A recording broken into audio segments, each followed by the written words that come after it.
परमगुरुभ्यो नमः।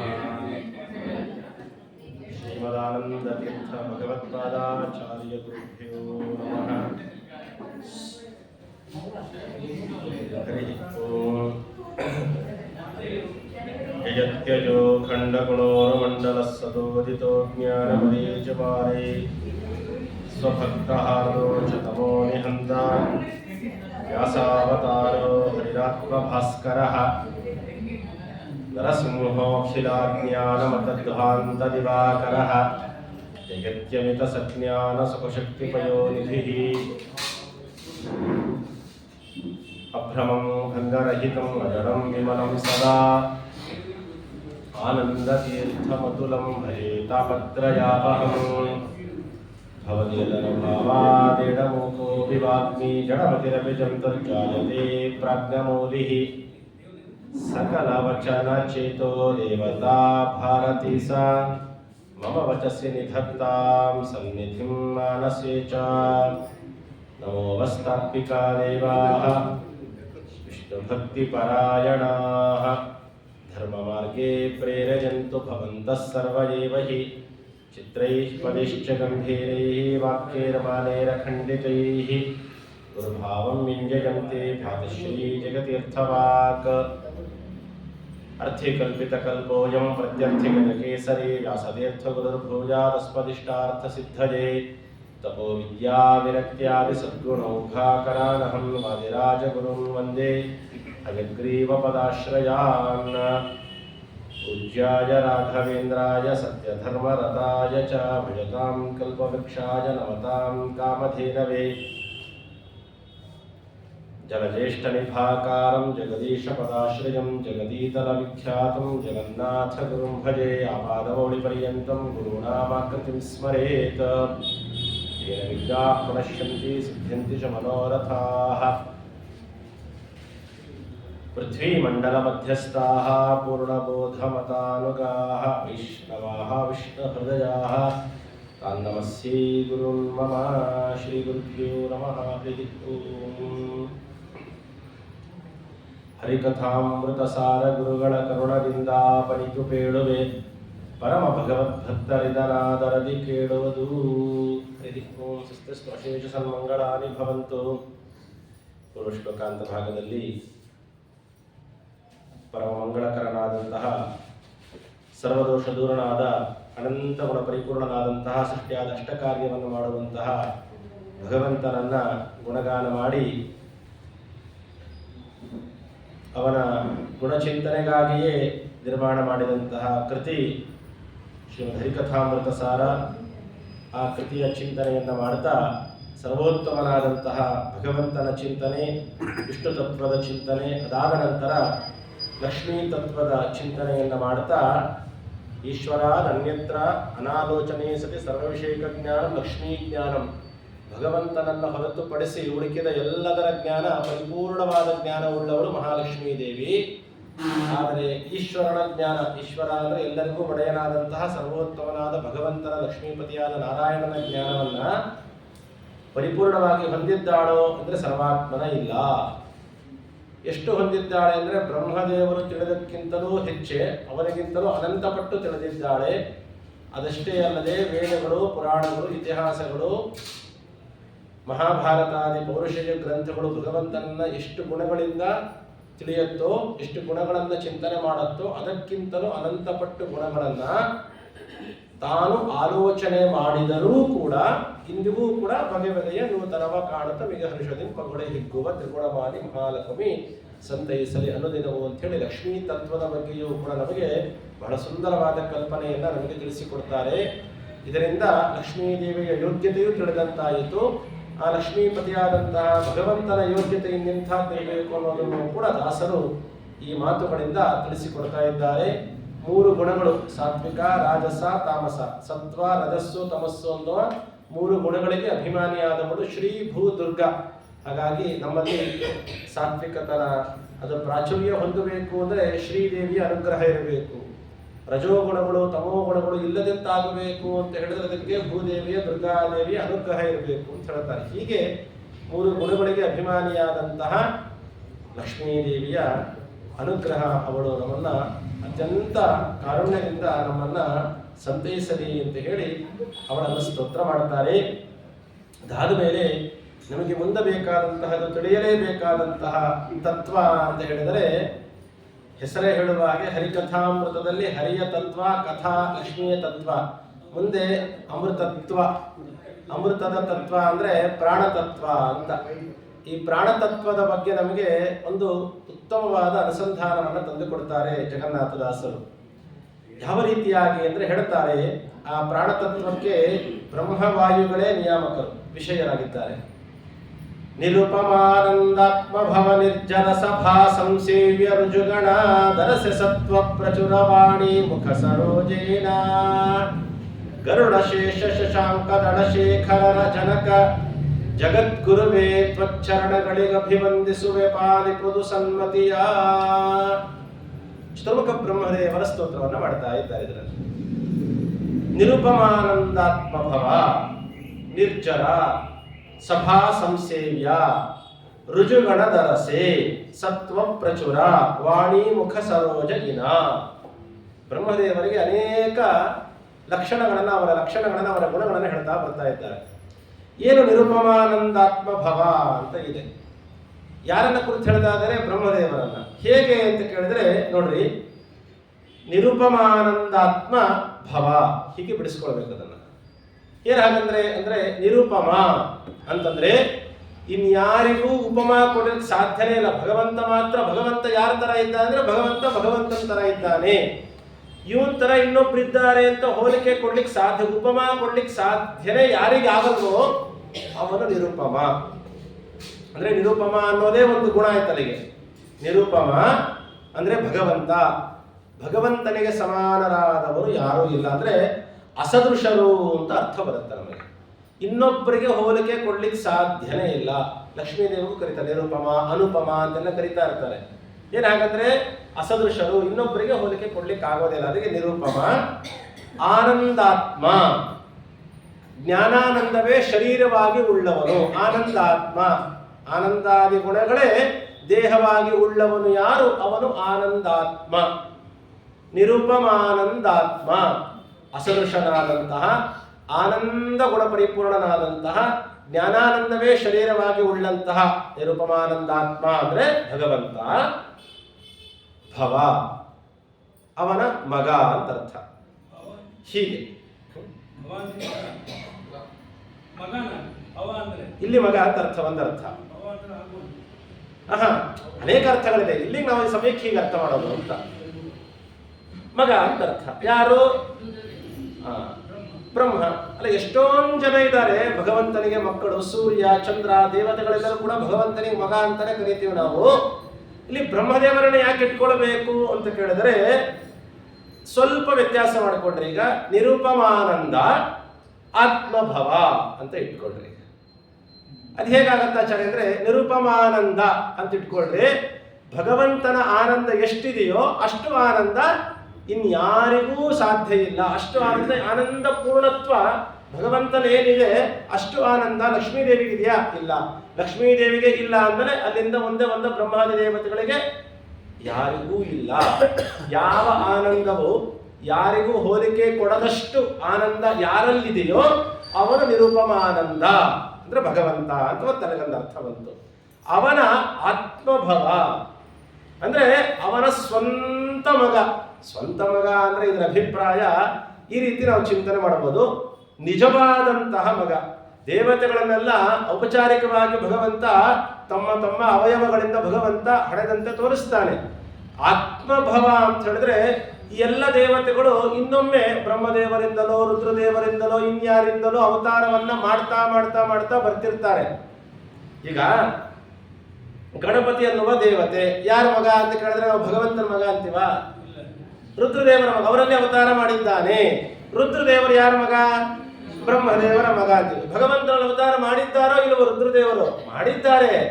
ಆದರೆ ಅವರು ಭಗವಂತನಿಂದ ಅವತರಿಸಿದ್ದರೂ ಕೂಡ ಬ್ರಹ್ಮದೇವರ ಮಕ್ಕಳು ಅಂತಲೇ ಪ್ರಸಿದ್ಧಿ. ಹೇಗೋ ಹಾಗೆ ಆತ್ಮಭವ ಅಂತ ಹೇಳೋದ್ರಿಂದ ಬ್ರಹ್ಮದೇವರು ಇನ್ಯಾವ ದೇವತೆಗಳಲ್ಲೂ ಅವತಾರ ಮಾಡದೆ ಕೇವಲ ಭಗವಂತನಲ್ಲಿ ಅವತಾರ ಮಾಡಿದ್ದ ಕಾರಣ, ಭವ ಅಂದ್ರೆ ಮಕ್ಕಳು ಅಂದ್ರೆ ಬ್ರಹ್ಮದೇವರೇ ಭಗವಂತನ ಮಕ್ಕಳು ಅಂತ ಹೇಳಿದ ತಕ್ಷಣನೇ ಮೊದಲು ನಾವು ಯಾರನ್ನ ಗ್ರಹಿಸಬೇಕು? ಬ್ರಹ್ಮದೇವರನ್ನೇ ಅಂತ ಹೇಳೋದಕ್ಕಾಗಿ ನಿರುಪಮಾನಂದ ಆತ್ಮಭವ ಅಂತ ನಾವು ಪದಚ್ಛೇದ ಮಾಡಿಕೊಂಡಾಗ ನಮಗೆ ಬ್ರಹ್ಮದೇವರು ಅಂತ ತೋರುತ್ತೆ. ಆ ವಾಯುದೇವರು ಬರುತ್ತದೆ. ಮುಂದಿನ ಪದ್ಯದಲ್ಲಿ ನಮಗೆ ಚಿಂತನೆಗೆ ಬರುತ್ತದೆ ವಾಯುತತ್ವದ ಬಗ್ಗೆ ಹೇಳಬೇಕಾದಾಗ. ಹಂಗೆ ನೋಡಿ, ನಿರುಪಮಾನಂದ ಆತ್ಮಭವ, ನಿರುಪಮಾನಂದ ಆತ್ಮಭವ, ನಿರುಪಮ ಆನಂದ ಆತ್ಮಭವ. ಇನ್ನೊಂದು ನಿರುಪಮ ಅಂದ್ರೆ ಲಕ್ಷ್ಮೀದೇವಿ. ಭಗವಂತನ ಮಕ್ಕಳು ಹೇಗೋ ಬ್ರಹ್ಮದೇವರು ಲಕ್ಷ್ಮೀದೇವಿಗೂ ಮಕ್ಕಳಾಗಿದ್ದಾರೆ. ಅದು ಹೇಗೆ ಅಂದ್ರೆ ಭಗವಂತನ ಯಾವ ಅವತಾರದ ಯಾವ ರೂಪದಿಂದ ಬ್ರಹ್ಮದೇವರು ಬಂದದ್ದು ನಿರ್ಣಯದಲ್ಲಿ ಆಚಾರ್ಯರು ಹೇಳ್ತಾರೆ. ಮಾಯಾಪತಿ ವಾಸುದೇವನ ಮಗನಾಗಿ ಒಮ್ಮೆ ಬ್ರಹ್ಮದೇವರು ಅವತಾರ ಮಾಡಿರ್ತಾರೆ. ಜಯಾಪತಿ ಸಂಕರ್ಷಣದಲ್ಲಿ ವಾಯುದೇವರ ಅವತಾರ ಮಾಡ್ತಾರೆ. ಮಾಯಾ ಮತ್ತೆ ವಾಸುದೇವನಲ್ಲಿ ಬ್ರಹ್ಮದೇವರು ಅವತಾರ ಮಾಡ್ತಾರೆ. ಸೊ ನಿರುಪಮ ಅಂದ್ರೆ ಉಪಮೆಯೇ ಕೊಡದಕ್ಕಾಗದೇ ಇರುವ ಸೌಂದರ್ಯವುಳ್ಳವಳು ಯಾರು? ನಿರುಪಮ ಲಕ್ಷ್ಮೀದೇವಿ. ಇನ್ನ ಆನಂದ ಅಂತ ಹೇಳಿದ ತಕ್ಷಣನೇ ಭಗವಂತನಿಗೂ ಭಗವಂತನ ಗುಣಕ್ಕೂ ಯಾವುದೇ ವ್ಯತ್ಯಾಸ ಇಲ್ಲ. ಆನಂದ ಅಂದ್ರೆ ಭಗವಂತ ಅಂತಲೇ ಅರ್ಥ.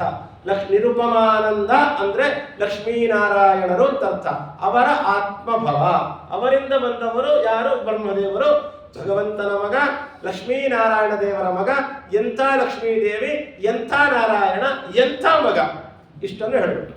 ಎಂಥ ಮಗ ಅಂದ್ರೆ ಇನ್ನೆಲ್ಲೂ ಅವತಾರ ಮಾಡದೆ ಕೇವಲ ಭಗವಂತ ಲಕ್ಷ್ಮೀನಾರಾಯಣರಲ್ಲಿ ಮಾತ್ರ ಅವತಾರ ಮಾಡುವಂತಹ ಮಗ ನಿರುಪಮಾನಂದಾತ್ಮ ಭವ ಅಂದ್ರೆ ಚತುರ್ಮುಖ ಬ್ರಹ್ಮದೇವರು. ಇವರು ಎಂಥವರು ಅಂತ ಕೇಳಿದರೆ ಮುಂದೆ ಹೇಳ್ತಾರೆ ನೋಡ್ರಿ. ನಿರ್ಜರ ಸಭಾ ಸಂಸೇವ್ಯ, ನಿರ್ಜರ ಸಭಾ ಸಂಸೇವ್ಯ ಅಂತಿದೆ. ಇದನ್ನ ನಿರುಪಮಾನಂದಾತ್ಮ ನಿಲ್ಲಿಸ್ಕೊಡ್ರಿ. ಭವ ನಿರ್ಜರ ಸಭಾ ಸಂಸೇವ್ಯ ಒಂದು ಅರ್ಥ ಮಾಡಬಹುದು. ಭವ ಬಿಟ್ಬಿಡ್ರಿ, ಹಿಂದಕ್ಕೆ ಸೇರಿಸ್ರಿ. ನಿರ್ಜರ ಸಭಾ ಸಂಸೇವ್ಯ ಒಂದರ್ಥ. ನಿರ್ಜರನು ಬಿಟ್ಬಿಡ್ರಿ, ಸಭಾ ಸಂಸೇವ್ಯ ಹೀಗೂ ಅರ್ಥ ಮಾಡಬಹುದು. ಅದು ಹೇಗೆ ಅಂತ ಕೇಳಿದ್ರೆ ನೋಡ್ರಿ, ಭವ ನಿರ್ಜರ ಸಭಾ ಸಂಸೇವ್ಯ ಅಂತ ಹೇಳಿದ್ರೆ ಇಲ್ಲಿ ನಿರುಪಮಾನಂದಾತ್ಮ ಅದು ಯಾರು ಅಂದ್ರೆ ಬ್ರಹ್ಮದೇವರೇ ನಿರುಪಮಾನಂದಾತ್ಮರಾಗ್ತಾರೆ. ಯಾಕೆ ಅಂತ ಕೇಳಿದರೆ ಇನ್ನೆಂದು ಯಾರಿಗೂ ಜೊತೆಯಲ್ಲೂ ಉಪಮೇಯ ಕೊಡದೇ ಇರುವಂತಹ ನಿರುಪಮ ಆನಂದನಾತ್ಮನಾದಂತಹ ಭಗವಂತನ ಗುಣಗಳನ್ನ ಸದಾ ಉಪಾಸನೆ ಮಾಡಿ ಮಾಡಿ ಮಾಡಿ ಮಾಡಿ ಮಾಡಿ ಮಾಡಿ ಅವರ ಬ್ರಹ್ಮದೇವರು ಜೀವಕೋಟಿ ಸಮುದಾಯದಲ್ಲಿ ಲಕ್ಷ್ಮೀನಾರಾಯಣರನ್ನು ಹೊರತುಪಡಿಸಿದರೆ ಜೀವಕೋಟಿ ಸಮುದಾಯದಲ್ಲಿ ಬ್ರಹ್ಮದೇವರಿಗೆ ಉಪಮೆ ಕೊಡೋರು ಯಾರಿಲ್ಲ, ಅವರ ಆನಂದಕ್ಕೆ ಉಪಮೆ ಕೊಡೋರು ಯಾರಿಲ್ಲ. ಹಾಗಾಗಿ ಅವರು ಭಗವಂತನನ್ನ ಆತ್ಮ ಅನ್ನುವ ರೂಪವನ್ನು ಚಿಂತನೆ ಮಾಡಿ ಮಾಡಿ ಮಾಡಿ ಅವರು ಆತ್ಮ ಅಂತ ಕರೆಸಿಕೊಂಡಿದ್ದಾರೆ. ಅವರೆಲ್ಲ ನಮ್ಮನ್ನೇ ಆತ್ಮ ಅನ್ನುವ ಶಬ್ದದಿಂದ ಜೀವನನು ಆತ್ಮ ಅನ್ನುವ ಶಬ್ದದಿಂದ ಜೀವನ ಕೂಡ ಶಬ್ದವಾಚ್ಯನಾಗಿದ್ದಾನಲ್ಲ. ನಾವೆಲ್ಲರೂ ಆತ್ಮರು, ಅವನು ಪರಮಾತ್ಮನ ಅಂತ ಹೇಳ್ತಿರ್ತೀವಲ್ಲ. ಹಂಗೆ ಭಗವಂತನ ನಿರುಪಮವಾದ ಆನಂದ ಗುಣವನ್ನ ಚಿಂತನೆ ಮಾಡಿ ಮಾಡಿ ಮಾಡಿ ಮಾಡಿ ಉತ್ತಮವಾದ ಜೀವಕೋಟಿಯಲ್ಲೇ ಉತ್ತಮವಾದ ಆತ್ಮ ಅದು ನಿರುಪಮಾನಂದಾತ್ಮ ಅಂದ್ರೆ ಬ್ರಹ್ಮದೇವರು ಅಂತ ಅರ್ಥ ಮಾಡಬಹುದು. ಇಂಥ ಬ್ರಹ್ಮದೇವರು ಏನವರು? ಭವ ನಿರ್ಜರ ಸಭಾ ಸಂಸೇವ್ಯ. ಭವ ಅಂದ್ರೆ ರುದ್ರದೇವರು. ನೀರಜ ಭವಾಂಡೋದಯ ಸ್ಥಿತಿ, ಅಲ್ಲಿ ಭವ ಅಂದ್ರೆ ಯಾರು? ಮಗ ಅಂತ ಅರ್ಥ ಮಾಡಿದ್ವಿ. ಅದಕ್ಕೆ ಇಲ್ಲಿ ಭವ ಅಂತ ಬ್ರಹ್ಮದೇವರಿಗೆ ಅರ್ಥ ಮಾಡಿದ್ವಿ. ಅದಾದ್ಮೇಲೆ ಮುಂದೆ ಹೇಳಬೇಕಾದಾಗ ರುದ್ರದೇವರನ್ನ ಸ್ತೋತ್ರ ಮಾಡಬೇಕಾದಾಗ ಹೇಳಿದ್ರಲ್ಲ ಅಲ್ಲಿ ಯಾವುದು? ಬ್ರಹ್ಮ ಸಮೀರ ವಾಣಿ ಫಣೀಂದ್ರ ವೀಂದ್ರ ಭವ ಇಂದ್ರ. ಅಲ್ಲಿ ಭವ ಅಂದ್ರೆ ಅಂತ ಅರ್ಥ ಮಾಡಿದ್ವಿ? ರುದ್ರ. ಸೊ ಇಲ್ಲೂ ಭವ ಅಂದ್ರೆ ರುದ್ರ, ರುದ್ರದೇವರ. ಮತ್ತೆ ನಿರ್ಜರ. ನಿರ್ಜರ ಅಂದ್ರೆ ಯಾರು? ಜರ ಅಂತ ಹೇಳಿದ್ರೆ ಮುಪ್ಪು ಅಂತ.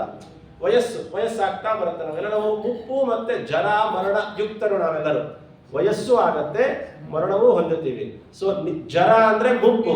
ನಿರ್ಜರ ಅಂತ ಹೇಳಿದ್ರೆ ಮುಪ್ಪಿಲ್ಲದಿರುವಿಕೆ, ಮುಪ್ಪೇ ಆಗದೇ ಇರುವಂತವರು. ಯಾರು ಅಂದ್ರೆ ದೇವತೆಗಳು ಅಂತ ಅರ್ಥ. ದೇವತೆಗಳಿಗೆ ಮುಪ್ಪಿಲ್ಲ, ಮರಣ ಇಲ್ಲ, ಜರಾಮರಣ ರಹಿತರಾಗಿದ್ದಾರೆ ದೇವತೆಗಳು. ಸೊ ನಿರ್ಜರ ಅಂದ್ರೆ ದೇವತೆಗಳು ಅಲ್ಲ, ರುದ್ರದೇವ ಭವ ಮತ್ತೆ ನಿರ್ಜರ, ರುದ್ರದೇವರು ಮತ್ತೆ ದೇವತೆಗಳು ಅಂದ್ರೆ ರುದ್ರದೇವ ದೇವತೆಗಳಲ್ಲ. ಹಾಗಾದ್ರೆ ಅವರು ದೇವತೆಗಳಾಗಿದ್ರೂ ಕೂಡ ಅವರನ್ನ ಪ್ರತ್ಯೇಕವಾಗಿ ಹಿಡಿದು ಇಂದ್ರಾದಿ ದೇವತೆಗಳು ಅಂತ ಕರೆಯುವುದೊಂದು ವಾಡಿಕೆ. ಬ್ರಹ್ಮವಾಯು ರುದ್ರ, ಗರುಡಶೇಷ ರುದ್ರ, ಇಂದ್ರಾದಿ ದೇವತೆಗಳು ಅಂತ ಕರೀತಾರೆ. ಯಾಕೆ ಆ ಸ್ಥಾನ ಕೊಟ್ಟಿದ್ದಾರೆ ಅಂದ್ರೆ ಅವರು ಮಹಾಭಾಗವತೋತ್ತಮರು, ವೈಷ್ಣವೋತ್ತಮರು, ವೈಷ್ಣವಾಗ್ರೇಸರು ಅಂತ ಕರೀತಾರೆ ಶ್ರೀಮದಾಚಾರ್ಯರನ್ನು. ವೈಷ್ಣವಾಗ್ರೇಸರಾದ ಕಾರಣ ಜಗತ್ತಿನಲ್ಲಿ ಜೀವಕೋಟಿ ಸಮುದಾಯದಲ್ಲಿ ಪರಶುಕ್ರತ್ರಯರನ್ನ ಹೊರತುಪಡಿಸಿದರೆ ಅಷ್ಟು ಭಗವಂತನ ಗುಣ ಉಪಾಸನೆ, ಗುಣ ಚಿಂತನೆ, ಹರಿನಾಮ ಸ್ಮರಣೆ ರುದ್ರದೇವರಷ್ಟು ಇನ್ಯಾರೂ ಮಾಡ್ಲಿಕ್ಕೆ ಸಾಧ್ಯ ಇಲ್ಲ ಅನ್ನುವ ಕಾರಣಕ್ಕೋಸ್ಕರ ಸಾಮಾನ್ಯವಾಗಿ ಶಾಸ್ತ್ರಕಾರರು, ಟಿಪ್ಪಣಿಕಾರರು ಕೂಡ ಇದನ್ನು ಅನುಸರಿಸ್ತಾರೆ. ರುದ್ರದೇವರನ್ನ ಪ್ರತ್ಯೇಕವಾಗಿಟ್ಟು ಇಂದ್ರಾದಿ ದೇವತೆಗಳು ಅಂತ ಹೇಳ್ತಾರೆ. ಸೊ ಇಲ್ಲಿ ಭಗವಂತ ವಾಯು, ರುದ್ರ, ಇಂದ್ರಾದಿ ದೇವತೆಗಳು, ರಮ ಬ್ರಹ್ಮಾದಿ ದೇವತೆಗಳನ್ನು ಹೇಳಿ ನೋಡಿ, ಬ್ರಹ್ಮ ರುದ್ರಾದಿ ವಂದ್ಯಂತ್ವಾಂ, ರುದ್ರದೇವರನ್ನ ಸೇರಿಸೋದ್ರಲ್ಲಿ ಯಾಕೆ ಹೇಳಿದೆ ಅಂದ್ರೆ ವೈಷ್ಣವಾಗ್ರೇಸರರು. ಹಾಗೆ ಭವ ನಿರ್ಜರ ಅಂದ್ರೆ ಭವ ಅಂದ್ರೆ ರುದ್ರದೇವರು, ಜೊತೆಯಲ್ಲಿ ಎಲ್ಲ ದೇವತೆಗಳ, ನಿರ್ಜರ ಅಂದ್ರೆ ನಿರ್ಜರರು ಅಂದ್ರೆ ಯಾರು, ದೇವತೆಗಳ ಸಭಾ ಸಂಸೇವ್ಯ, ಎಲ್ಲ ಸಭೆಯಲ್ಲೂ ಸಂಸೇವಿತರಾದವರು ಯಾರು, ಬ್ರಹ್ಮದೇವರು. ನಾವು ನಿರುಪಮಾನಂದಾತ್ಮ ಭವ ಅಂತ ಒಂದೇ ಶಬ್ದ ಮಾಡಿದ್ವಿ ಅಂದ್ರೆ ಬರೇ ನಿರ್ಜರ ಸಭಾ ಅನ್ಸಿಟ್ಕೊಡ್ರಿ. ಯಾರು ಅಂತ ಹೇಳಿದ್ರೆ ದೇವತೆಗಳ ಎಲ್ಲ ಸಭೆಯಲ್ಲೂ ಸಂಸೇವಿತರಾದವರು ಅಂದ್ರೆ ದೇವತೆಗಳು ಮಾಡುವಂತ ಯಾವುದೇ ಸಭೆ ಆಗಿರಬಹುದು, ಆ ಎಲ್ಲ ಸಭೆಯಲ್ಲೂ ಪ್ರಧಾನ ಅಧ್ಯಕ್ಷರು ಯಾರಾಗಿರ್ತಾರೆ ಅಂದ್ರೆ ಬ್ರಹ್ಮದೇವರಾಗಿರ್ತಾರೆ. ಚತುರ್ಮುಖ ಬ್ರಹ್ಮದೇವರು. ಯಾರು ಮಾಡುವ, ಗರುಡಶೇಷ ರುದ್ರಾದಿಗಳು ಮಾಡುವಂತಹ ಸಭೆಯಿಂದ ಪ್ರಾರಂಭ ಮಾಡಿಕೊಂಡು ನಾವು ಮಾಡುವಂತ ಎಲ್ಲ ಸಭೆಯ ಕಾರ್ಯಕ್ರಮದಲ್ಲೂ ಕೂಡ ನಿಜವಾದ ಅಧ್ಯಕ್ಷ ಸ್ಥಾನ ಯಾರಿಗೆ ಅಂತ ಹೇಳಿದ್ರೆ ಚತುರ್ಮುಖ ಬ್ರಹ್ಮದೇವರಿಗಾಗಿ ಮೀಸಲಿಡಬೇಕು.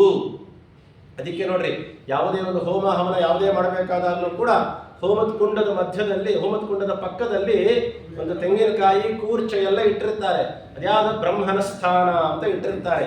ಆ ಬ್ರಹ್ಮದೇವರೇ ಆ ಯಜ್ಞದ ಎಲ್ಲ ಜವಾಬ್ದಾರಿಯನ್ನ ತಗೊಂಡು ಭಗವಂತನಿಗೆ ಅರ್ಪಣೆ ಮಾಡಬೇಕು ಅನ್ನೋ ಕಾರಣಕ್ಕೋಸ್ಕರ ಹಂಗೆ ಅಲ್ಲಿಂದ ಪ್ರಾರಂಭ ಮಾಡಿಕೊಂಡು ರುದ್ರಾದಿ ಇಂದ್ರಾದಿ ದೇವತೆಗಳು ಮಾಡುವ ಸಭೆಯಿಂದ ಪ್ರಾರಂಭ ಮಾಡಿಕೊಂಡು ಅಲ್ಪರಾದಂತ ನಾವು ಮಾಡುವ ಸಭೆಯಿಂದಲೂ ಕೂಡ ಸಂಸೇವ್ಯರಾದವರು ಯಾರು, ಅವರೇ ಬ್ರಹ್ಮದೇವರು. ಇದು ಬ್ರಹ್ಮದೇವರ ಬಹಳ ದೊಡ್ಡದಾದಂತಹ ಗುಣ. ಇನ್ಯಾರನ್ನೂ ಕೂಡ ಇಷ್ಟು ಸೇರಿಸಕ್ಕೆ ಸಾಧ್ಯನೇ ಇಲ್ಲ.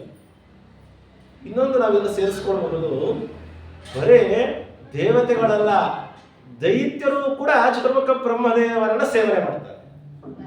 ಯಾರೇ ದೈತ್ಯರು ಹೋಗಿ ಮೊದಲು ತಪಸ್ ಮಾಡೋದು ಯಾರನ್ನ, ಏನಂತ ಉಪಾಸನೆ ಮಾಡ್ತಾರೆ ಬಿಟ್ಬಿಡ್ರಿ, ಅವ್ರ ಯೋಗ್ಯತೆಗೆ ತಕ್ಕನಾಗ ಮಾಡ್ತಾರೆ, ಅದ್ರ ತಕ್ಕನಾಗ ಫಲ ಪಡಿತಾರೆ.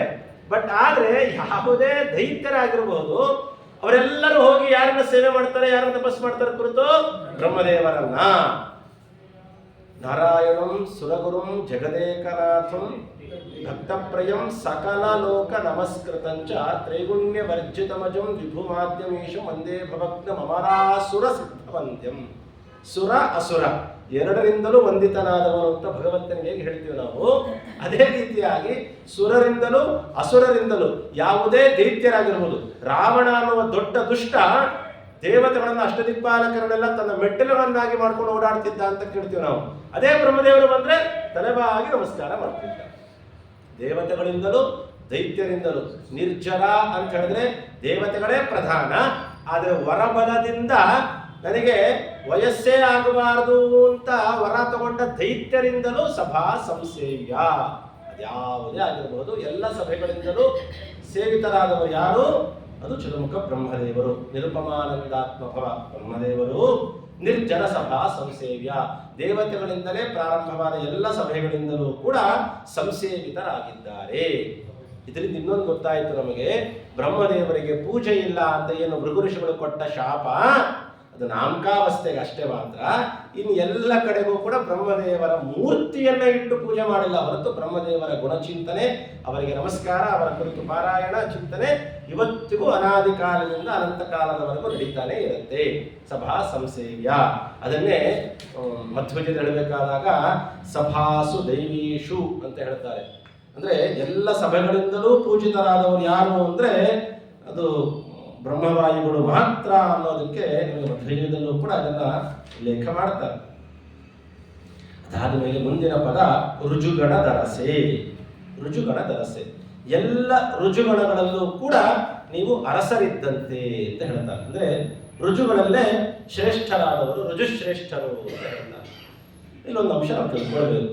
ರುಜುಗಳು ಅಂತ ಕರಿತೀವಿ ನಾವು ಸಾಮಾನ್ಯವಾಗಿ. ಯಾರನ್ನ ರುಜುಗಳು ಅಂತ ಕರಿಬೇಕು? ಇದು ಬಹಳ ದೊಡ್ಡದಾದ ವಿಚಾರ. ಇದು ಪ್ರತ್ಯೇಕವಾಗಿ ಒಮ್ಮೆ ಇದರ ವಿಷಯವನ್ನೇ ಕುರಿತು ಉಪನ್ಯಾಸ ಮಾಡಬೇಕಾಗತ್ತೆ. ಸುಮ್ಮನೆ ಸೂಕ್ಷ್ಮವಾಗಿ ಸ್ಥೂಲವಾಗಿ ಒಂದೆರಡು ವಿಚಾರ ನಾವು ತಿಳ್ಕೊಳ್ಳೋದಾಯಿತು ಅಂತಂದ್ರೆ, ರುಜುಗಳು ಅಂತ ಅದೊಂದು ಗುಂಪು. ರುಜುಗಳು ಅನ್ನೋದೊಂದು ಗುಂಪಿರುತ್ತೆ. ರುಜುಯೋಗ, ವಕ್ರಯೋಗ ಅಂತ ಎರಡು ಯೋಗಗಳು ಆಚಾರ್ಯರು ನಿರೂಪಣೆ ಮಾಡ್ತಾರೆ. ರುಜುಗಳ ಗಣ ಅಂತ ಕೇಳಿದ್ರೆ ಎಷ್ಟು ಜನ ಇರ್ತಾರೆ ಅಂತ ಹೇಳಿದ್ರೆ 200 ಜನ ಇರುವಂತಹ ಒಂದು ಗಣಕ್ಕೆ ರುಜುಗಣ ಅಂತ ಕರೀತಾರೆ. ಈ 200 ರುಜುಗಣಗಳಲ್ಲಿ 2 ಭಾಗ ಮಾಡ್ತಾರೆ. 100 ಒಂದು, ಇನ್ನೊಂದು 100 ಅಂತ. ಯಾರು 100? ಮೊದಲನೇವರು 100 ಅಂದ್ರೆ ಬಿಂಬ ಸಾಕ್ಷಾತ್ಕಾರಕ್ಕಾಗಿ ಪ್ರಯತ್ನ ಪಡ್ತಾ ಇರುವಂತಹ 100 ಗಣಗಳ ಒಂದು ಗಣಕ್ಕೆ ರುಜುಗಣ. ಅದು ಒಂದು ಗಣ. 2 ಸೇರಿದ್ರೆ ಒಂದು ಗಣ ಮುಂದೆ ಆಗತ್ತೆ. ಆ ಒಂದು ಗಣ ರುಜುಗಣದಲ್ಲಿ 2 ಭಾಗ. ಒಂದು ಭಾಗದ 100 ಜನ ಬಿಂಬ ಸಾಕ್ಷಾತ್ಕಾರಕ್ಕಾಗಿ ಸಾಧನೆ ಮಾಡ್ಕೊಳ್ತಾ ಇರ್ತಾರೆ. ಈ ರುಜುಗಳಲ್ಲಿ ತಾರತಮ್ಯ ಅಂತ ಏನಿಲ್ಲ. ಈ 200 ಜನ ರುಜುಗಳು ಕೂಡ ಸಮಾನ ಕಕ್ಷೆಯಲ್ಲಿರೋರೆ. ಆದರೆ 100 ಜನ ಬಿಂಬ ಸಾಕ್ಷಾತ್ಕಾರಕ್ಕಾಗಿ ಸಾಧನೆ ಮಾಡ್ತಿರ್ತಾರೆ. ಇನ್ನ 100 ಜನ ಏನಿದ್ದಾರೆ ಅವರು ಬಿಂಬ ಸಾಕ್ಷಾತ್ಕಾರ ಮಾಡಿಕೊಂಡಿರ್ತಾರೆ, ಪ್ರಾರಬ್ಧ ಕಡಿಬೇಕು ಅಂತ ಕಾಯ್ತಾ ಇರ್ತಾರೆ. ಹೀಗಾಗಿ 200 ಜನದ ಒಂದು ಗಣಕ್ಕೆ ರುಜುಗಣ ಅಂತ ಕರಿತೀವಿ. ಈ 200ರಲ್ಲೂ ಕೂಡ ಶ್ರೇಷ್ಠರಾದವರು ಯಾರು ಅಂತ ಕೇಳಿದರೆ ಚತುರ್ಮುಖ ಬ್ರಹ್ಮದೇವರು. ಅವರ ಹಿಂದಿನವರೇ ಈಗಿನ ವಾಯುದೇವರು. ವಾಯುದೇವರೇ ಹಿಂದಿನ ಲಾತವ್ಯರು ರುಜುಗುಣ ಹಾಗೆ ಬಿಡುತ್ತಾ ಹಿಂದಕ್ಕೆ ಹೋಗ್ತಾ ಹೋಗುತ್ತೆ. ವಾಯುದೇವರೇ ಮುಂದೆ ಬ್ರಹ್ಮದೇವರ ಪದವಿಗೆ ಬರ್ತಾರೆ. ಬ್ರಹ್ಮದೇವರಿಂದ ಮೊದಲು ಮಾಡಿಕೊಂಡು 200 ಜನದ ಒಂದು ರುಜುಗಣ ಏನಿದೆ, ಇವರು ಭಗವಂತನನ್ನ ಲಕ್ಷ್ಮೀದೇವಿಯನ್ನು ಹೊರತುಪಡಿಸಿದರೆ ಉಡುಕಿದ ಎಲ್ಲ ಜ್ಞಾನವನ್ನ ಪೂರ್ಣವಾಗಿ ಬಲ್ಲವರಾಗಿರ್ತಾರೆ. ಪೂರ್ಣವಾಗಿ ಬಲ್ಲವರಾಗಿರ್ತಾರೆ ಅಂದ್ರೆ ಅನಾಲೋಚನೆ ಸತಿ ಸರ್ವವಿಷಯಕ ಜ್ಞಾನಂ ಲಕ್ಷ್ಮೀ ಜ್ಞಾನಂ, ಆಲೋಚನೆ ಸತಿ ಸರ್ವವಿಷಯಕ ಜ್ಞಾನಂ ರುಜಿಯೋಗಿ ಜ್ಞಾನಂ ಅಂತ ಹೇಳ್ತಾರೆ ಟೀಕಾಕೃತ್ಪಾದರು. ಅಂದ್ರೆ ಇವ್ರು ಹೇಗೆ ಅಂತ ಹೇಳಿದ್ರೆ, ಯೋಚನೆ ಮಾಡದೆ ಹಿಂದೆ ಮುಂದೆ ಎಲ್ಲರ ಜ್ಞಾನವನ್ನ ಬಲ್ಲವಳು, ಪರಿಪೂರ್ಣವಾಗಿ ಬಲ್ಲವಳು ಲಕ್ಷ್ಮೀದೇವಿ. ಆದರೆ ಇವರು ಪರಿಪೂರ್ಣವಾಗಿ ಬಲ್ಲಿರ್ತಾರೆ. ಒಂದು ವೇಳೆ ಅಕಸ್ಮಾತ್ ಯಾವುದಾದ್ರೂ ಆಲೋಚನೆ ಮಾಡಿದ್ರೆ ಆ ವಿಷಯ ಜ್ಞಾನ ಬರುತ್ತೆ ಅವರಿಗೆ.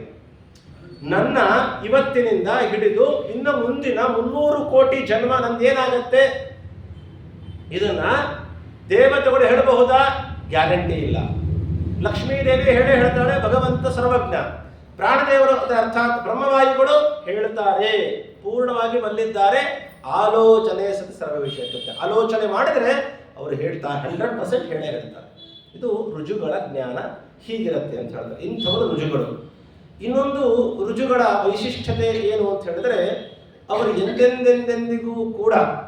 ಎಂದೆಂದಿಗೂ ಕೂಡ ಭಗವಂತನ ವಿರುದ್ಧವಾದಂತಹ ನಡವಳಿಕೆ ಅವರಲ್ಲಿ ಇರಲಿಕ್ಕೆ ಸಾಧ್ಯನೇ ಇಲ್ಲ. ಭಗವತ್ ಸಂಕಲ್ಪವಾಗಿ ಅದನ್ನು ಅರಿತು ಅದರಂತೆಯೇ ಜೀವನವನ್ನ ಮಾಡ್ತಾರೆ. ಇದು ರುಜುಗಳ ಸಾಮಾನ್ಯವಾದಂತಹ ಒಂದು ಪರಿಚಯ. ಇನ್ನು ವಕ್ರಯೋಗಿಗಳು ಅಂತ ಹೇಳಿದ್ರೆ ರುಜುಗಳನ್ನು ಹೊರತುಪಡಿಸಿ ಉಳಿಕಿದವರೆಲ್ಲರೂ ಯೋಗ, ವಕ್ರಯೋಗ, ರುಜುಯೋಗ ಅಂತ. ನಾವೆಲ್ಲ ವಕ್ರಯೋಗದಲ್ಲಿ ಸೇರುವಂತವರು. ರುಜುಯೋಗ ಅಂದ್ರೆ ನೇರವಾದಂತಹ ಮಾರ್ಗ. ಆ ಮಾರ್ಗದಲ್ಲಿ ಲಕ್ಷ್ಮೀನಾರಾಯಣರ ಉಪಾಸನೆಯೇ ಪ್ರಧಾನವಾಗಿರುತ್ತೆ. ಒಂದಿಷ್ಟು ಕೂಡ ಕಲಿಯಾವೇಶ ಅನ್ನೋದು ಅವರಲ್ಲಿ ಇರೋದಿಲ್ಲ. ಭಗವಂತನನ್ನ ಪೂರ್ಣವಾಗಿ, ಅತ್ಯಂತ ಪೂರ್ಣವಾಗಿ ಮುಂದೆ ಬರುತ್ತೆ. ಅದರ ಇನ್ನ ವಿಶ್ಲೇಷಣೆ ಮುಂದೆ ಬರುತ್ತೆ. ಅವರ ಯೋಗ್ಯತಾನುಸಾರವಾಗಿ ಪರಿಪೂರ್ಣವಾಗಿ ಭಗವಂತನನ್ನ ಸದಾ ಉಪಾಸನೆ ಮಾಡಿ, ಸದಾ ಭಗವಂತನನ್ನ ಕಾಣುತ್ತಾ ಉಪಾಸನೆ ಮಾಡುವ ಪಟ್ಟದಲ್ಲಿರುವವರು, ಗಣದಲ್ಲಿರುವವರು ರುಜುಗಳು ಅಂತ 200 ಜನ ಪ್ರಧಾನ. ಇಂಥ ರುಜುಗಣ ದರಸೆ, ಇಂಥ ರುಜುಗಣದಲ್ಲೇ ಅರಸರಾಗಿದ್ದಾರೆ ಚತುರ್ಮುಖ ಬ್ರಹ್ಮದೇವರು ಅಂತ ಒಂದು ಮಾತು. ಅದಾದ್ಮೇಲೆ ಸತ್ವ ಪ್ರಚುರ ಅಂತ ಮುಂದಿನ ಮಾತು. ರುಜುಗಣ ದರಸೆ ಸತ್ವ ಪ್ರಚುರ. ಈ ರುಜುಗಳ ಬಗ್ಗೆ ಹರಿಕಥಾಮೃತ ಸಾರದಲ್ಲೇ ಮುಂದೆ ಬರುತ್ತೆ. ಅಲ್ಲಿ ಅದನ್ನು ಸ್ವಲ್ಪ ವಿಶೇಷವಾಗಿ ನೋಡೋಣ. ಈಗ ಇಷ್ಟು ಸಾಕು. ಸತ್ವ ಪ್ರಚುರ ಅಂತ ಹೇಳಿದ್ರು. ಏನ್ ಹಾಗಂದ್ರೆ ಅಂತ ಕೇಳಿದ್ರೆ ಸತ್ವ ಪ್ರಚುರ ನೋಡಿ, ಶಬ್ದವನ್ನು ನಾವು ಸರಿಯಾಗಿ ಗಮನಿಸಬೇಕು. ಸತ್ವ ಪ್ರಚುರ ಅಂದ್ರೆ ಸಾತ್ವಿಕ ಗುಣದ ಪ್ರಾಚುರ್ಯತೆ ಅಂತ ಹೇಳ್ತೀವಿ ನಾವು. ಇವರು ಜೀವಕೋಟಿ ಸಮುದಾಯದಲ್ಲಿ ಸೇರುವರು. ಸಂಸಾರದ ಅವಸ್ಥೆಯಲ್ಲಿ ಇರುವವರೇ ಚತುರ್ಮುಖ ಬ್ರಹ್ಮದೇವರು. ನಾವು ಹೇಗೆ ಸಂಸಾರದ ಅವಸ್ಥೆಯಲ್ಲಿ ಇದೀವೋ ಅವರು ಕೂಡ ಸಂಸಾರದ ಅವಸ್ಥೆಯಲ್ಲೇ ಇರೋರು. ಜೀವಕೋಟಿ, ಜೀವ ಅಂತ ಹೇಳಿಬಿಟ್ರೆ ಮುಗಿದೋಯ್ತು. ಅವರಲ್ಲಿ ಸಾತ್ವಿಕತನ, ರಾಜಸತನ, ತಾಮಸತನ, ಸಾತ್ವಿಕ, ರಾಜಸ, ತಾಮಸ ಮೂರು ಸೇರಿರುತ್ತೆ ಅಂತ. ಆದರೆ ಹೇಗೆ ಏನ್ ಡಿಫರೆನ್ಸ್ ಅಂತ ಹೇಳಿದ್ರೆ, ನಮ್ಮಲ್ಲೂ ಸಾತ್ವಿಕ, ರಾಜಸ, ತಾಮಸ ಇದೆ. ಹೇಗಿದೆ ಅಂತ ಕೇಳಿದ್ರೆ, ನಮ್ಮಲ್ಲೆಲ್ಲ ಸಾತ್ವಿಕ ಬಹಳ ಕಮ್ಮಿ ಇದೆ, ರಾಜಸ ಮಧ್ಯಮವಾಗಿದೆ, ತಾಮಸ ಹೆಚ್ಚಿಗೆ ಇದೆ. ಆ ಜೀವನ ಯೋಗ್ಯತೆಗೆ ಅನುಗುಣವಾಗಿ ಸತ್ವ, ರಜಸ್ಸು, ತಮಸ್ಸಿನ ಅಂಶಗಳು ವ್ಯತ್ಯಾಸವಾಗ್ತಾ ಹೋಗುತ್ತೆ. ಯೂನಿವರ್ಸಲ್ ಆಗಿ ಹೇಳಬೇಕು ಅಂದ್ರೆ ನಮ್ಮಲ್ಲಿ ಸತ್ವ, ರಜಸ್ಸು, ತಮಸ್ಸು ಇಡೀ ಜೀವಕೋಟಿ ಸಮುದಾಯದಲ್ಲಿ ಇರುತ್ತೆ. ಆ ಅಂಶಗಳ ವ್ಯತ್ಯಾಸವಾಗ್ತಾ ಇರುತ್ತೆ ಯೋಗ್ಯತೆಗೆ ಅನುಗುಣವಾದ ರೀತಿಯಲ್ಲಿ. ಇವರಿಗೆ ಸತ್ವ ಪ್ರಚುರ ಅನ್ನುವ ವಿಶೇಷಣ ಕೊಟ್ಟಿದ್ದಾರೆ. ಯಾತಕ್ಕಾಗಿ ಅಂದ್ರೆ ಚತುರ್ಮುಖ ಬ್ರಹ್ಮದೇವರಲ್ಲಿ ರಾಜಸ, ತಾಮಸ ಇಲ್ವಾ ಹಾಗಾದ್ರೆ ಅಂದ್ರೆ ಇದೆ. ಹೇಗಿದೆ ಅಂತ ಕೇಳಿದ್ರೆ, ರಾಜಸ, ತಾಮಸಗಳು ಸಾತ್ವಿಕತನ ಅನ್ನುವಂಥದ್ದು ಪ್ರಾಯಶಃ ಪ್ರತಿಶತ 100ಕ್ಕೆ 99 ಭಾಗದಷ್ಟಿದೆ ಅಂತ ಇಟ್ಕೊಳ್ಳಿ. ಇನ್ನೂ ಹೆಚ್ಚಿಗೆ ಅರ್ಥ ಆಗಲಿಕ್ಕೋಸ್ಕರ ಹೇಳ್ತಾ ಇದ್ದೇನೆ. ಇನ್ನ ರಾಜಸ, ತಾಮಸಗಳು ಇರಲೇಬೇಕು, ಯಾಕಂದ್ರೆ ಅವರು ಜೀವ. ಹೇಗಿದೆ ಅಂದ್ರೆ ದಗ್ಧಪಟಾಯಮಾನವಾಗಿದೆ ಅಂತ ಹೇಳ್ತಾರೆ. ಹೇಗೆ ಅಂದ್ರೆ ಒಂದು ಬಟ್ಟೆ ಬಿದ್ದಿದೆ, ಆ ಬಟ್ಟೆಯನ್ನು ನಾವು ಸುಟ್ಟಿದ್ರೂ ಕೂಡ ಒಂದು ಗಾಳಿ ಬರೋಕ್ಕಿಂತಲೂ ಮುಂಚಿತವಾಗಿ ಬಟ್ಟೆ ಯಾವ ಆಕಾರದ ಗುಂಪಾಗಿರುತ್ತೋ ಆ ಸುಟ್ಟಿರೋದು ಅದೇ ಗುಂಪಾಗಿರುತ್ತೆ, ಅದೇ ಆಕಾರದಲ್ಲೇ ಇರುತ್ತೆ. ಮುಟ್ಟಿದ್ರೆ ಅದೆಲ್ಲ ಮತ್ತೆ ಬೂದಿ ಹಾಕ್ಬಿಡುತ್ತೆ. ನೋಡ್ಲಿಕ್ಕೆ ಬಟ್ಟೆ ಆಕಾರದಲ್ಲಿದೆ, ಹೊತ್ಕೊಳ್ರಿ ನೋಡೋಣ, ಹೊತ್ಕೊಳ್ಲಿಕ್ಕಾಗತ್ತಾ? ಆಗಲ್ಲ. ಹೀಗೆ ಬ್ರಹ್ಮದೇವರ ಸಂಸಾರದ ಅವಸ್ಥೆ. ಅವರ ರಾಜಸ, ತಾಮಸಗಳು ಎಷ್ಟಿದೆ ಅಂದ್ರೆ ದಗ್ಧಪಟವಾಗಿದೆ, ಸುಟ್ಟು ಹೋಗ್ಬಿಟ್ಟಿದೆ. ಅದು ಜೀವನದಲ್ಲಿ ಇರಬೇಕು, ಇದೆ ಅಷ್ಟೇ. ಅದು ಅವರಿಗೆ ಕೆಲಸ ಮಾಡತ್ತಾ? ಸುಟ್ಟಿರುವ ಆ ಬಟ್ಟೆಯ ಆಕೃತಿರುವಂತಹದ್ದು ಕೆಲಸ ಮಾಡ್ಲಿಕ್ಕೆ ಆಗತ್ತಾ? ಅದು ಕೆಲಸ ಮಾಡಲ್ಲ. ಹೇಗೋ ಹಾಗೆ ಬ್ರಹ್ಮದೇವರ ಶರೀರದಲ್ಲಿ ಇರುವ ರಾಜಸ ಬುದ್ಧಿ, ತಾಮಸ ಬುದ್ಧಿ ಕೆಲಸ ಮಾಡೋದಿಲ್ಲ. ಅವರಲ್ಲಿ ಬುದ್ಧಿ ಕೆಲಸ ಮಾಡೋದು ಒಂದೇ ಒಂದು ಬುದ್ಧಿ, ಯಾವುದು? ಸಾತ್ವಿಕತನ, ಸತ್ವ, ಪರಿಪೂರ್ಣ ಶುದ್ಧ ಸತ್ವ ಅನ್ನೋದೇನಿದೆ ಅದು ಸಂಸಾರದ ಅವಸ್ಥೆಯಲ್ಲಿ ಇರೋದಿಲ್ಲ. ಅದು ಮುಕ್ತಿಯಲ್ಲಿ ಮಾತ್ರ, ಮೋಕ್ಷದಲ್ಲಿ ಮಾತ್ರ. ಶುದ್ಧ ಸತ್ವ ಅನ್ನೋದೇನಿರುತ್ತಲ್ಲ, ಶುದ್ಧ ಸತ್ವ ಅನ್ನುವಂತಹದ್ದು ಅದು ಮೋಕ್ಷಕ್ಕೆ ಸಂಬಂಧಪಟ್ಟಂತಹದ್ದು. ಅಲ್ಲಿಂದ ಹೊರತುಪಡಿಸಿ ಜೀವಕೋಟಿ ಸಮುದಾಯದಲ್ಲಿ ಬ್ರಹ್ಮಾಂಡದ ಒಳಗೆ ಏನಿದೆ ಇದೆಲ್ಲ, ಇಲ್ಲಿ ಶುದ್ಧ ಸತ್ವ ಇರೋದಿಲ್ಲ. ಸತ್ವ, ರಜಸ್ಸು, ತಮಸ್ಸು ಮೂರರಿಂದ ಸೇರಿದಂತೆ ಆಗಿರುತ್ತೆ. ಆದರೆ ಅದೆಲ್ಲವನ್ನ ಬಿಟ್ಟು ಸತ್ವ ಪ್ರಚುರ ಅಂತ ಯಾಕೆ ಹೇಳಿದ್ರು ಅಂದ್ರೆ, ಇವರಿಂದ ಕೆಲಸ ಆಗೋದು ಪರಿಪೂರ್ಣ ಸಾತ್ವಿಕತನದ ಕೆಲಸ ಮಾತ್ರ ಆಗ್ಲಿಕ್ಕೆ ಸಾಧ್ಯ. ಸತ್ವ ಪ್ರಚುರ, ಅವರಲ್ಲಿ ಸಾತ್ವಿಕತನವೇ ಮಾತ್ರ ಕೆಲಸ ಮಾಡುತ್ತೆ. ಒಂದು ಪಾತ್ರೆ ತುಂಬಾ ಹಾಲಿದೆ, ಒಂದು 99 ಭಾಗದಷ್ಟು ಹಾಲಿದೆ. ಸಾಮಾನ್ಯವಾಗಿ ನೀರು ಮುಟ್ಟಿದ್ರೆ, ಮಡಿಲಿರೋರು ನೀರು ಮುಟ್ಟಿದ್ರೆ, ಅಂದ್ರೆ ಮಡಿ ಅಲ್ಲದೆ ಇರೋ ನೀರು ಮುಟ್ಟಿದ್ರೆ ಮೈಲಿಗೆ ಆಗ್ತೀವಲ್ವಾ? ಹಾಲು ಮುಟ್ಟಿದ್ರೆ ಅದೇನು ಮೈಲಿಗೆ ಅಂತ ಹೇಳಲ್ಲ ನಮ್ಮಲ್ಲಿ. ಅಕಸ್ಮಾತ್ ಈ ಹಾಲಿಗೆ ನಾನೊಂದು ಸ್ವಲ್ಪ ನೀರು ಹಾಕ್ತೀನಿ, ಅದನ್ನ ನಾವು ಮುಟ್ಟುತ್ತೀವಿ, ಮಡಿಯಲ್ಲಿದ್ರು ಮುಟ್ತೀವಿ. ಯಾಕೆ? ಅದು ಮೈಲಿಗೆ ಅಲ್ಲ.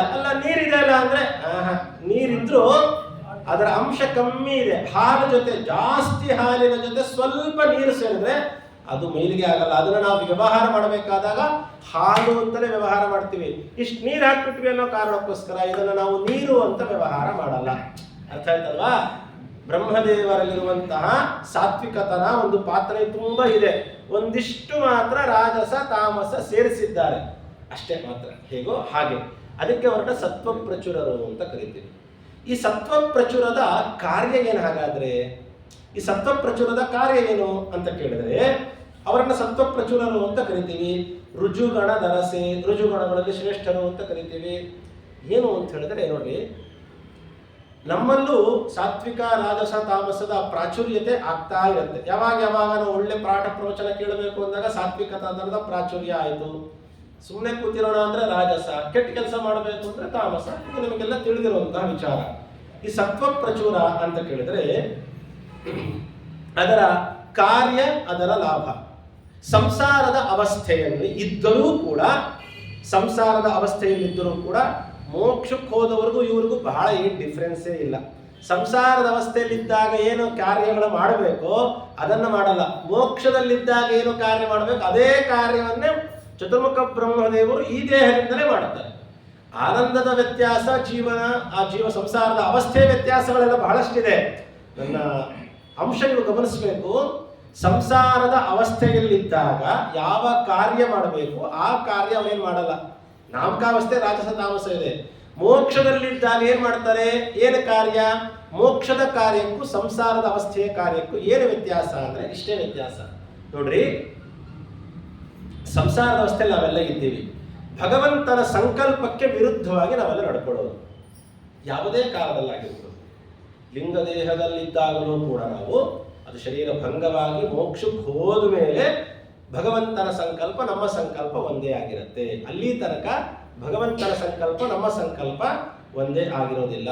ಸಂಸಾರದ ಅವಸ್ಥೆಯ ಚಿಹ್ನೆ ಯಾವುದು ಅಂದ್ರೆ ಅನೇಕರು ಹೇಳ್ತಾರೆ ದುಃಖ ಅಂತ. ಸಂಸಾರದ ಅವಸ್ಥೆಯಲ್ಲಿ ನಾವಿದ್ದೀವಿ ಅಂದ್ರೆ ದುಃಖ ಅಂತ ಹೇಳ್ತಾರೆ. ದುಃಖ ಅನ್ನೋದು ಅದು ಕಾರ್ಯ, ಅಂದ್ರೆ ಅದು ಅದು ಅದು ಪ್ರಯೋಜನ. ದುಃಖ ಅನ್ನೋದು ಪ್ರಯೋಜನ. ಕಾರ್ಯ ಯಾವುದು? ಸಂಸಾರಾವಸ್ಥೆಯ ಕಾರ್ಯ ಯಾವುದು ಅಂತ ಹೇಳಿದ್ರೆ ಭಗವಂತನ ಸಂಕಲ್ಪಕ್ಕೆ ವಿರುದ್ಧವಾಗಿ ನಡೆಯದೇ ಇರುವುದು. ಇದು ನಮ್ಮಿಂದ ಆಗತ್ತಾ? ಸರ್ವಾತ್ಮನ ಆಗೋದಿಲ್ಲ. ಭಗವಂತನ ಸ್ವಾತಂತ್ರ್ಯವನ್ನು ಆರೋಪ ಮಾಡ್ಕೊಳ್ತೀವಿ, ಭಗವಂತನ ಗುಣಪರಿಪೂರ್ಣತ್ವವನ್ನು ಆರೋಪ ಮಾಡ್ಕೊಳ್ತೀವಿ. ಭಗವಂತನ ಸಂಕಲ್ಪ ಒಂದಿರುತ್ತೆ, ನಮ್ಮ ಸಂಕಲ್ಪ ಒಂದಿರುತ್ತೆ. ಭಗವಂತನ ಸಂಕಲ್ಪಕ್ಕೆ ವಿರುದ್ಧವಾಗಿ ಅನೇಕ ಬಾರಿ ನಾವು ನಡ್ಕೊಳ್ತೀವಿ. ನಮ್ಮ ಮನಸ್ಸಿಗೂ ಆ ಯೋಚನೆ ಬಂದೇ ಬರುತ್ತೆ. ಇದು ಸಂಸಾರದ ಅವಸ್ಥೆಯಲ್ಲಿರುವಂತಹದ್ದಕ್ಕೆ ಕುರುಹುಗಳಿವೆಲ್ಲ.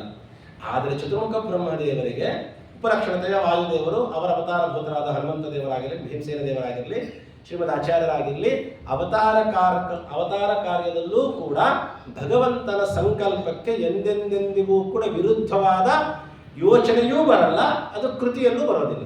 ಇನ್ನು ಭಗವತ್ ಕಾರ್ಯ ಸಾಧಕರಾಗಿದ್ದಾರೆ ಹೊರತು ಭಗವಂತನ ಸಂಕಲ್ಪಕ್ಕೆ ವಿರುದ್ಧವಾಗಿ ನಡ್ಕೊಳ್ಳೋಕೆ ಸಾಧ್ಯನೇ ಇಲ್ಲ. ಅಂಥ ಮಟ್ಟಿಗೆ ಸತ್ವ ಪ್ರಚುರ ಅವರಲ್ಲಿದೆ. ಸಾತ್ವಿಕತನದ ಪರಮಾವಧಿ ಬ್ರಹ್ಮದೇವರಲ್ಲಿದೆ. ಯಾಕೆ ಇದನ್ನು ಒತ್ತಿ ಹೇಳ್ತಾ ಇದ್ದೀನಿ ನಾನು ಅಂದ್ರೆ, ಬ್ರಹ್ಮದೇವರ ಬಗ್ಗೆ ನಮಗೆ ತಿಳ್ಕೊಳ್ಳೋದು ಬಹಳ ಕಮ್ಮಿ ಅವಕಾಶಗಳು. ಸಾಮಾನ್ಯವಾಗಿ ನಾವು ವಾಯುದೇವರ ರೂಪವನ್ನು ಹೇಳಿ ಮುಂದೆ ಹೋಗ್ತಾ ಇರ್ತೀವಿ. ಅದಕ್ಕಾಗಿ ಪ್ರತ್ಯೇಕವಾಗಿ ಅದರ ಬಗ್ಗೆ ತಿಳಿಬೇಕು, ನಮ್ಮ ಕರ್ತವ್ಯ ಬ್ರಹ್ಮತತ್ವ ತಿಳಿಬೇಕು ಅನ್ನೋ ಕಾರಣಕ್ಕಾಗಿಯೇ ಪ್ರಾಣದೇವರ ಸ್ತೋತ್ರ ಮುಂದೆ ಹೇಳೋರಿದ್ರೂ ಕೂಡ ಬ್ರಹ್ಮದೇವರ ಸ್ತುತಿಯನ್ನ ಮಾಡ್ತಾ ಇದ್ದಾರೆ. ಸತ್ವ ಪ್ರಚುರ. ಮೋಕ್ಷಕ್ಕೆ ಹೋದವರ ಕಾರ್ಯ ಏನು ಗೊತ್ತಾ? ಭಗವಂತನ ಸಂಕಲ್ಪ ಏನಿದೆ ಅದನ್ನೇ ನಾವು ಅನುಕರಣೆ ಮಾಡ್ತೇವೆ, ಅದೇ ಸಂಕಲ್ಪ ನಮ್ಮಲ್ಲಿ ಬರುತ್ತೆ. ಈ ಅನುಸಂಧಾನ, ಈ ಕಾರ್ಯ ಬ್ರಹ್ಮದೇವರಿಗೆ ಸಂಸಾರ ಅವಸ್ಥೆಯಲ್ಲೇ ಬಂದಿದೆ. ಎಂದೆಂದೆಂದಿಗೂ ಕೂಡ ಎಂಥದ್ದೇ ಕಾರ್ಯ ಇರಲಿ ಭಗವಂತನ ಸಂಕಲ್ಪಕ್ಕೆ ವಿರುದ್ಧವಾಗಿ ನಡೆಯೋದಿಲ್ಲ. ಒಂದು ಸಣ್ಣ ಉದಾಹರಣೆ ಕೊಡ್ಲ. ಎಂಥ ಸಾಮಾನ್ಯವಾದ ಹುಚ್ಚ ಮತಿಭ್ರಮಣೆ ಆದ ಒಬ್ಬ ಗಂಡ ತನ್ನ ಹೆಂಡತಿಯ ತಂಟೆಗೆ ಹೋಗ್ತಾ ಇರುವ ತನ್ನ ಕಣ್ಣೆದುರಿಗೆ ಹೋಗ್ತಾ ಇದ್ರೆ ಕಡೆ ಪಕ್ಷ ಹೊಡಿತಾನೋ ಬಿಡ್ತಾನೋ, ಪ್ರತಿಭಟನೆ ಅಂತೂ ಮಾಡ್ತಾನೆ, ಹಾ ಹೂ ಅಂತ ಕಿರಿಸ್ತಾನೆ, ಹೊಡಿಲಿಕ್ಕೆ ಹೋಗ್ತಾನೆ, ಮಾಡ್ತಾನೆ, ಇವೆಲ್ಲ ಮಾಡ್ತಾನೆ. ಆದರೆ ಎಂತೆಂಥ ದುರ್ಯೋಧನ, ದುಶ್ಯಾಸನ, ಕೌರವರು, ಕೀಚಕರು, ಜರಾಸಂಧ ಇಂತಿಂಥ ದೊಡ್ಡದಾದಂತಹ ವರಬಲದಿಂದ ಬಲಿಷ್ಠರಾದಂತಹ ಅನೇಕ ಜನ ದೈತ್ಯರನ್ನ, ಕೋಟ್ಯಾಂತರ ದೈತ್ಯರನ್ನ ಸದೆಬಡದಂತಹ ಮಹಾನುಭಾವರಾದಂತಹ ಜೀವೋತ್ತಮರಾದ ಭೀಮಸೇನ ದೇವರು ಅವರ ಕಣ್ಣೆದುರಿನಲ್ಲಿ ಮಹಾಸಾಧ್ವೀಮಣಿಯಾದಂತಹ ಭಾರತೀ ದೇವಿ ಅವತಾರ ಭೂತರಾದಂತಹ ದ್ರೌಪದಿ ದೇವಿಯನ್ನ, ಅದು ರಜಸ್ವಲೆಯಾದ ಸಂದರ್ಭದಲ್ಲಿ ಏಕವಸ್ತ್ರಳಾಗಿ ತುಂಬಿದ ಸಭೆ ಒಳಗೆ ಪರಪುರುಷ, ಅದರಲ್ಲೂ ಸಂಬಂಧದಲ್ಲಿ ತಮ್ಮ ಭೀಮಸೇನ ದೇವರಿಗೆ ಅವನು ಹೋಗಿ ಧರ ತಿಳ್ಕೊಂಡು ಬಂದು ಅಂಥ ಸಭೆ ಒಳಗಡೆ ಅವರಿಗೆ ಅಪಮಾನ ಮಾಡಬೇಕು ಅಂತ ಪ್ರಯತ್ನ ಪಡುವ ಕಾಲದಲ್ಲೂ ಕೂಡ ಪ್ರತಿಭಟನೆ ಮಾಡದೆ, ಎದ್ದು ನಿಲ್ಲದೆ ಭೀಮಸೇನ ದೇವರು ಸುಮ್ಮನೆ ಕೂತಿದ್ದಾರೆ. ಇದಕ್ಕೆ ಕಾರಣ ಅವರು ಹೇಳಿ ಅಂತ ಅರ್ಥ ಅಲ್ಲ. ಅವ್ರು ಅನ್ಕೊಳ್ತಾರೆ, ಇವತ್ತು ಎಷ್ಟೊಂದು ಜನ ಅನ್ಕೊಳ್ತಾರೆ, 5 ಜನರಲ್ಲಿ 4 ಜನರಂತೆ ಭೀಮಸೇನನು ಒಬ್ಬ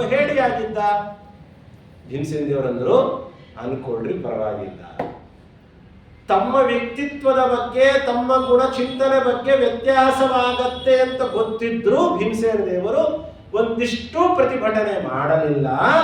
ಕಾರಣ ಅವರಿಗೆ ದ್ರೌಪದಿ ದೇವಿ ತನ್ನ ಹೆಂಡತಿ ಮೇಲಿದ್ದ ಪ್ರೀತಿಗಿಂತಲೂ ಭಗವಂತನ ಸಂಕಲ್ಪದ ಬಗ್ಗೆ ಭಕ್ತಿ ಹೆಚ್ಚಾಗಿತ್ತು. ಇದು ಸತ್ವ ಪ್ರಚುರ. ಭಗವಂತನ ಸಂಕಲ್ಪ ಇವಾಗ ಹೀಗೆ ನಡಿಬೇಕಾಗಿದೆ, ಇದಕ್ಕೆ ಉತ್ತರ ಮುಂದೆ ಕುರುಕ್ಷೇತ್ರದಲ್ಲಿ ಕೊಡಬೇಕನ್ನೋದೇ ಕೃಷ್ಣನ ಸಂಕಲ್ಪ. ಕೃಷ್ಣನ ಸಂಕಲ್ಪಕ್ಕೆ ವಿರುದ್ಧವಾಗಿ ನಡೆಯೋದಲ್ಲ, ಯೋಚನೆಯೂ ಮಾಡದ ಸ್ಥಿತಿಯಲ್ಲಿ ಯಾರಿರ್ತಾರೋ ಅವರಿಗೆ ಸತ್ವ ಪ್ರಚುರ. ಇದು ಭೀಮಸೇನ ದೇವರಾಗಿರ್ಬೋದು, ಪ್ರಧಾನವಾಗಿ ಇಲ್ಲಿ ಹೇಳ್ತಾ ಇರುವಂತಹ ಚತುರ್ಮುಖ ಬ್ರಹ್ಮದೇವರಾಗಿರಬಹುದು. ಸತ್ವ ಪ್ರಚುರ. ಹಿರಣ್ಯಕಶ್ಯಪನಿಗೆ ವರ ಕೊಡಬೇಕಾದಾಗಲೂ ಕೂಡ ವರ ಕೊಡಬೇಕಿದ್ದು ಭಗವಂತನ ವಿರುದ್ಧವಾದದ್ದಲ್ಲ. ಭಗವಂತ ಮುಂದೆ ಬರ್ತಾನೆ, ಏನು ಮಾಡ್ತಾನೆ ಅನ್ನೋದು ಜ್ಞಾನ ಅವರಿಗಿದೆ. ಭಗವಂತನ ಸಂಕಲ್ಪಕ್ಕೆ ತಕ್ಕ ಹಾಗೆ ನಡೆಯೋದೇ ಮುಕ್ತರ ಕಾರ್ಯ. ಆ ಕಾರ್ಯವನ್ನ ಸಂಸಾರ ಅವಸ್ಥೆಯಲ್ಲೂ ನಡೆಸ್ತಾರೆ. ಕಾರಣ ರುಜುಗಳು ಶ್ರೇಷ್ಠರು, ಜೊತೆಯಲ್ಲಿ ರುಜುಗಳು ಮಾತ್ರ ಅಲ್ಲ, ಇದರಲ್ಲಿ ಸತ್ವ ಪ್ರಚುರ ಅಷ್ಟಿದೆ. ಸತ್ವ ಪ್ರಚುರ ಅನ್ನೋದಕ್ಕೆ ಇಷ್ಟು ನಾವು ಚಿಂತನೆ ಮಾಡ್ತಾ ಹೋಗ್ಬೋದು. ಕೇವಲ ಸುಮ್ಮನೆ ಸತ್ವ ಪ್ರಚುರ ಅಂದ್ರೆ ಒಳ್ಳೆಯದನ್ನ ಮಾಡ್ತಾರೆ ಅನ್ನೋದಷ್ಟೇ ಅಲ್ಲ, ಭಗವಂತನ ಸಂಕಲ್ಪಕ್ಕೆ ವಿರುದ್ಧವಾಗಿ ಅವರ ಕಾರ್ಯ ಅವರ ಯೋಚನೆ ಇರೋದಿಲ್ಲ. ಇಷ್ಟೇ ತಿಳ್ಕೊಂಡು ಸತ್ವ ಪ್ರಚುರ.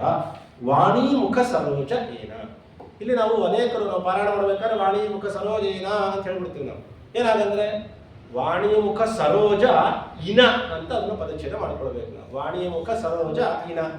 ವಾಣಿ ಮುಖ ಸರೋಜ ಅಂತ ಹೇಳಿದ್ರೆ ವಾಣಿ ಅಂದ್ರೆ ಸರಸ್ವತೀ ದೇವಿಯ ಅವರ ಮುಖ ಕಮಲದಂತ ಮುಖವುಳ್ಳಂತಹ ಸರಸ್ವತೀ ದೇವಿಗೆ ಚತುರ್ಮುಖ ಬ್ರಹ್ಮದೇವರು ಇನ ಅಂದ್ರೆ ಸೂರ್ಯ ಅಂತ. ಸೂರ್ಯನಂತೆ ಸೂರ್ಯ ಬಂದ್ರೆ ಹೇಗೆ ಕಮಲ ಹೊರಡತ್ತೋ ಬ್ರಹ್ಮದೇವರಿಂದ ವಾಣಿಮುಖ ಸರಸ್ವತೀ ದೇವಿಯರ ಮುಖ ಕಮಲ ಹೊರಡತ್ತೆ. ಗಂಡನಿಂದ ಹೆಂಡತಿಯ ಮುಖ ಅರಳದಂತೆ. ದಿವಸಾನುಗಟ್ಟಲೆ ಗಂಡ ಊರಿಗೆ ಹೋಗಿರ್ತಾನೆ ಯಾವುದೋ ಕೆಲಸದಿಂದ, ಆಕಸ್ಮಿಕವಾಗಿ ಏನೋ ಕೇಳದೆ ತಕ್ಷಣ ಸರ್ಪ್ರೈಸ್ ಆಗಿ ಬಂದು ಬಾಗಿಲು ತಗೊಂಡು ನೋಡಿದಾಗ ಎದುರುಗಡೆ ಗಂಡ ಬಂದಿದ್ದಾನೆ ಅಂದ್ರೆ ಸಾಧ್ವಿಮಣಿಯಾದ ಹೆಂಡತಿಯಾದವಳ ಮುಖ ಅರಳತ್ತೆ. ಹೀಗೆ ನನ್ನ ಗಂಡ ಬಂದ ಅಂತ ಖುಷಿ, ವಿಶೇಷಣ ಗಮನಿಸ್ಬೇಕು ಇದೆಲ್ಲ. ಹಾಗಾಗಿ ಅಂಥ ಹೆಂಡತಿಯಾದವಳು ಬಹಳ ಅವಳ ಮುಖ ಅರಳತ್ತೆ, ಕಮಲದಂತ ಅರಳತ್ತೆ ಅಂತ. ಹಂಗೆ ಸರಸ್ವತೀ ದೇವಿ ಮುಖ ಅರಳಿಕ್ಕೆ ಕಾರಣರಾದವರು ಯಾರು ಅಂದ್ರೆ ಬ್ರಹ್ಮದೇವ. ಅದಕ್ಕೆ ಸರಸ್ವತೀ ದೇವಿಯ ಮುಖ ಅದು ಕಮಲದಂತೆ. ಅಂಥ ಕಮಲ ಅರಳಬೇಕು ಅಂದ್ರೆ ಚತುರ್ಮುಖ ಬ್ರಹ್ಮದೇವರು ಇನ ಸೂರ್ಯನಂತೆ. ಇವಾಗ ನಮಗೆ ಅದು ಪದಚ್ಛೇದ ವಾಣಿ ಮುಖ ಸರೋಜೇನ ಅಂತ. ಸರೋಜೇನ ಹಂಗೆ ಹೇಳ್ಬಿಟ್ರೆ ಅದಕ್ಕೆ ಅರ್ಥವೇ ಇರೋದಿಲ್ಲ. ವಾಣಿ ಮುಖ ಸರೋಜೇನ ಇದು ಒಂದು ಅರ್ಥ ನೋಡ್ರಿ. ಸತ್ವ ಪ್ರಚುರ ಬಿಡಿಸ್ರಿ, ವಾಣಿ ಮುಖ ಸರೋಜೇನ ಅರ್ಥ ಆಯ್ತು. ಈಗ ಈ ವಾಣಿ ಎಂತವಳು ಬ್ರಹ್ಮದೇವರ ಬಗ್ಗೆ ಹೇಳಿದ್ವಿ. ಎಂಥ ವಾಣಿ ಮುಖಕ್ಕೆ ಇವರು ಇನ ಅಂದ್ರೆ ಸತ್ವ ಪ್ರಚುರ ವಾಣಿ ಮುಖ ಸರೋಜ. ಈ ಸಾತ್ವಿಕತನದ ಪರಮಾವಧಿ ಇದು ಪರಶುಕ್ಲ ತ್ರಯರಲ್ಲಿ ಒಬ್ಬಳಾದ ಸರಸ್ವತಿ ಭಾರತೀಯರಲ್ಲೂ ಇದೆ. ಸೊ ಜಗನ್ನಾಥದಾಸರು ಬ್ರಹ್ಮದೇವರ ಬಗ್ಗೆ ಹೇಳಬೇಕಾದ ಜೊತೆಯಲ್ಲಿ ಇವಳನ್ನು ಸೇರಿಸ ಹೇಳ್ತಾ ಇದ್ದಾರೆ. ಸತ್ವ ಪ್ರಚುರ ಬ್ರಹ್ಮದೇವರು, ವಾಣಿ ಮುಖ ಸರೋಜ ಇನ ಆಯ್ತು. ಸತ್ವ ಪ್ರಚುರ ವಾಣಿ ಮುಖ ಸರೋಜ ಅಂದ್ರೆ ಎಂಥ ವಾಣಿ ಅಂದ್ರೆ ಅವಳಲ್ಲೂ ಅಷ್ಟೇ ಒಂದು ಅಂಶ ಕಮ್ಮಿ, ಬ್ರಹ್ಮದೇವರಿಗಿಂತ ಒಂದು ಅಂಶ ಕಮ್ಮಿ. ಹೊರತು ಗರುಡ ಶೇಷಾದಿಗಳಂತೆ ಕಲಿಯ ಆವೇಶದಿಂದ ಕೂಡಿದ ಅಲ್ಲ. ಸತ್ವ ಪ್ರಚುರ, ಸತ್ವ ಪ್ರಚುರ ವಾಣಿ ಮುಖ ಸರೋಜ ಇನ. ಇಂಥ ಸರಸ್ವತೀ ದೇವಿಯ ಮುಖ ಆಡಬೇಕು ಅಂದ್ರು ಅದಕ್ಕೆ ಬ್ರಹ್ಮದೇವರ ಅನುಗ್ರಹ, ಬ್ರಹ್ಮದೇವರ ಅಸ್ತಿತ್ವ ಬೇಕೇ ಬೇಕು ಅನ್ನೋದು ನಮಗೆ ಗೊತ್ತಾಗುತ್ತೆ. ಜೊತೆಯಲ್ಲಿ ಗರುಡ ಶೇಷ ಶಶಾಂಕದಳ ಶೇಖರರ ಜನಕ. ಇದು ಪ್ರಧಾನವಾಗಿ ನಮಗೆಲ್ಲ ತಿಳಿದ ಹಾಗೆ ಗರುಡ ದೇವರು, ಶೇಷದೇವರು, ಶಶಾಂಕದಳ ಶೇಖರರ ಅಂತಂದ್ರೆ ಶಶಾಂಕದಳ ಶೇಖರ ಅಂದ್ರೆ ರುದ್ರದೇವರು. ಈ ರುದ್ರದೇವರ ಈ ಗರುಡ ಶೇಷ ರುದ್ರಾದಿಗಳ ಜನಕರಾಗಿದ್ದಾರೆ ಅಂತ ಹೇಳ್ತಾರೆ. ಅದನ್ನ ಆಚಾರ್ಯರ ನಿರ್ಣಯದಲ್ಲೂ ಕೂಡ ನಮಗೆ ಅದರ ಬಗ್ಗೆ ತಿಳಿಸಿಕೊಡ್ತಾರೆ. ನಿರ್ಣಯದಲ್ಲಿ ಹೇಳ್ತಾರೆ ಆಚಾರ್ಯರು ಕೂಡ.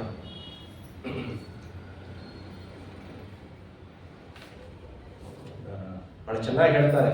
ಗರುಡದೇವರು, ಶೇಷದೇವರು ಮತ್ತೆ ರುದ್ರದೇವರು ಅದು ಚತುರ್ಮುಖ ಬ್ರಹ್ಮದೇವರ ಮುಖ್ಯ ಪ್ರಾಣದೇವರ ಮಕ್ಕಳು ಅನ್ನೋದಕ್ಕೆ ನಿರ್ಣಯದಲ್ಲಿ ಒಂದು ಶ್ಲೋಕ ಬರುತ್ತೆ. ನಾಳೆ ನೋಡಿ ಹೇಳ್ತೀರ, ಅದನ್ನು ಬಹಳ ಚೆನ್ನಾಗಿ ಹೇಳ್ತಾರೆ ಆಚಾರ್ಯರು. ಗರುಡದೇವರು, ಶೇಷದೇವರು, ರುದ್ರದೇವರು ಇವರು ಚತುರ್ಮುಖ ಬ್ರಹ್ಮದೇವರ ಮಕ್ಕಳು ಅಂತ ಹೇಳ್ತಾರೆ. ಅಂದ್ರೆ ಅವರೆಲ್ಲರಿಗೂ ಇವರು ಜನಕರಾಗಿದ್ದಾರೆ. ಜೊತೆಯಲ್ಲಿ ಜಗದ್ಗುರುವೇ ಅಂತ ಹೇಳಿದರು. ಜಗದ್ಗುರುಗಳಾಗಿದ್ದಾರೆ ಅಂತ ಹೇಳ್ತಾ ಇದ್ದಾರೆ. ಜಗದ್ಗುರುಗಳು ಅಂತಂದ್ರೆ ಇಡೀ ಜಗತ್ತಿಗೆ ಗುರುಗಳ ಸ್ಥಾನದಲ್ಲಿ. ಯಾಕೆ ಅಂದರೆ ನಮಗೆ ಮೋಕ್ಷವಾಗಬೇಕು ಅಂತ ಆದರೆ ಎಲ್ಲ ನಮ್ಮ ಸಾಧನೆಗಳೆಲ್ಲ ಮುಗಿದ ಮೇಲೆ ಕಡೆಯದಾಗಿ ಬ್ರಹ್ಮದೇವರು ನಮಗೆ ಗುರುಪದೇಶ ಮಾಡಿದ ಮೇಲೇನೆ ನಮಗೆ ಮೋಕ್ಷದೊಳಗಡೆ ಎಂಟ್ರಿ ಆಗೋದು. ಸೊ ಹಾಗಾಗಿ ಇಲ್ಲ ಅಂದ್ರೆ ಆಗಲ್ಲ. ನಮ್ಮ ಲಿಂಗ ದೇಹವನ್ನು ಭಂಗ ಮಾಡಿಸಿ ನಮಗೆ ಗುರುಪದೇಶವನ್ನು ಮಾಡಿ ನಮಗೆ ಒಳಗಡೆ ಕಟ್ಟುಕೊಳಿಸು ಭಗವಂತನ ಮುಂದೆ ನಿಲ್ಲಿಸೋದೇ ಬ್ರಹ್ಮದೇವರಾದ ಕಾರಣ ಗುರುಗಳ ಪ್ರಧಾನವಾದ ಧರ್ಮ ಅವರಲ್ಲಿದೆ. ಈ ಗುರುಗಳು ಅಂತ ತಮ್ಮಷ್ಟಿಗೆ ತಾವೇ ಹೇಳ್ಕೊಂಡು ಬಿಟ್ರ ಅಂತ ಅಂದ್ಕೊಳ್ಬೇಡ್ರಿ.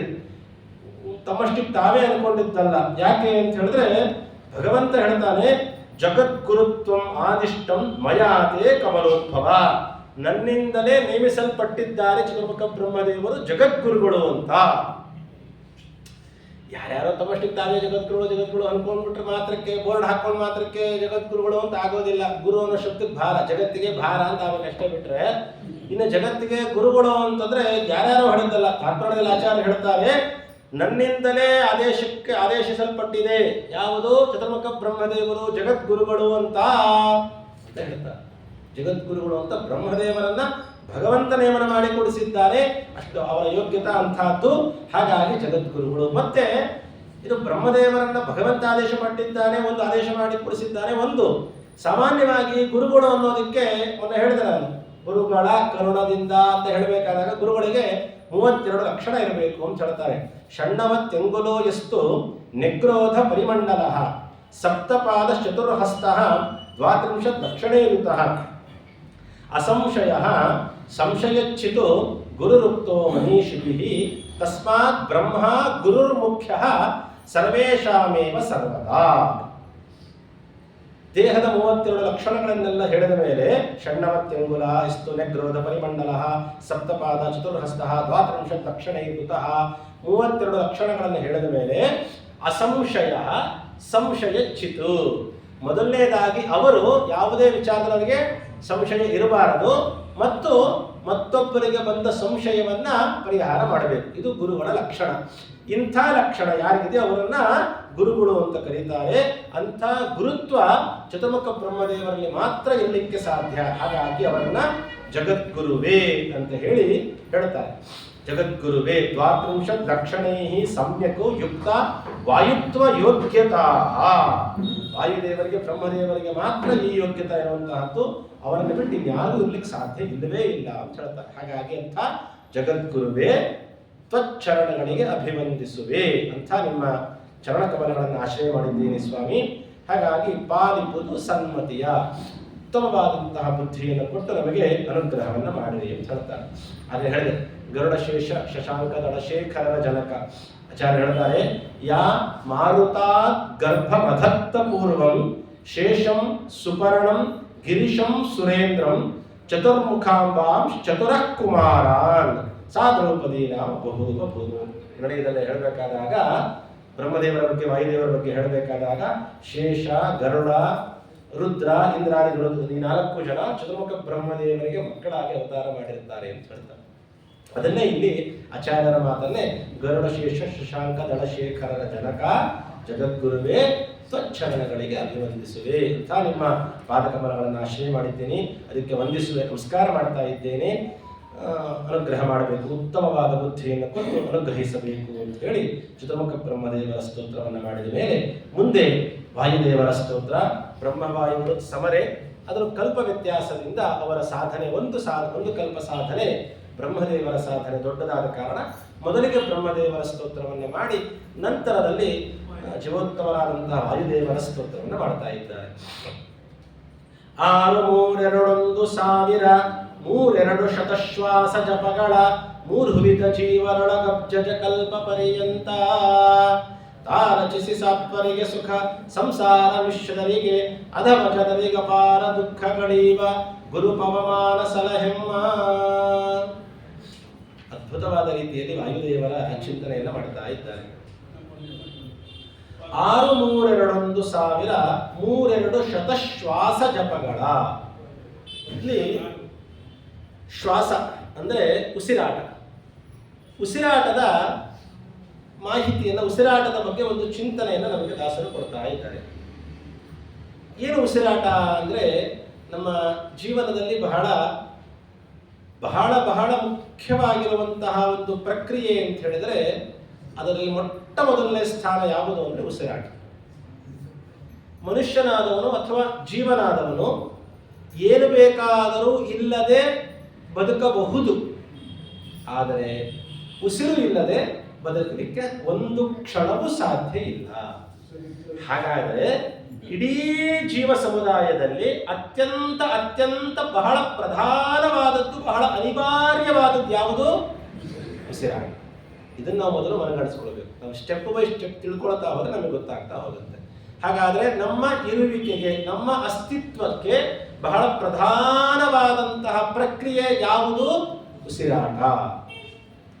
ನಾವು ಉಸಿರಾಡ್ತೀವಲ್ಲ, ಎಷ್ಟು ಬಾರಿ ಉಸಿರಾಡ್ತೀವಿ ನಾವು ಅಂತ ಕೇಳಿದ್ರೆ ನಮಗೆ ಗೊತ್ತಿಲ್ಲ ಆಚಾರ್ಯ.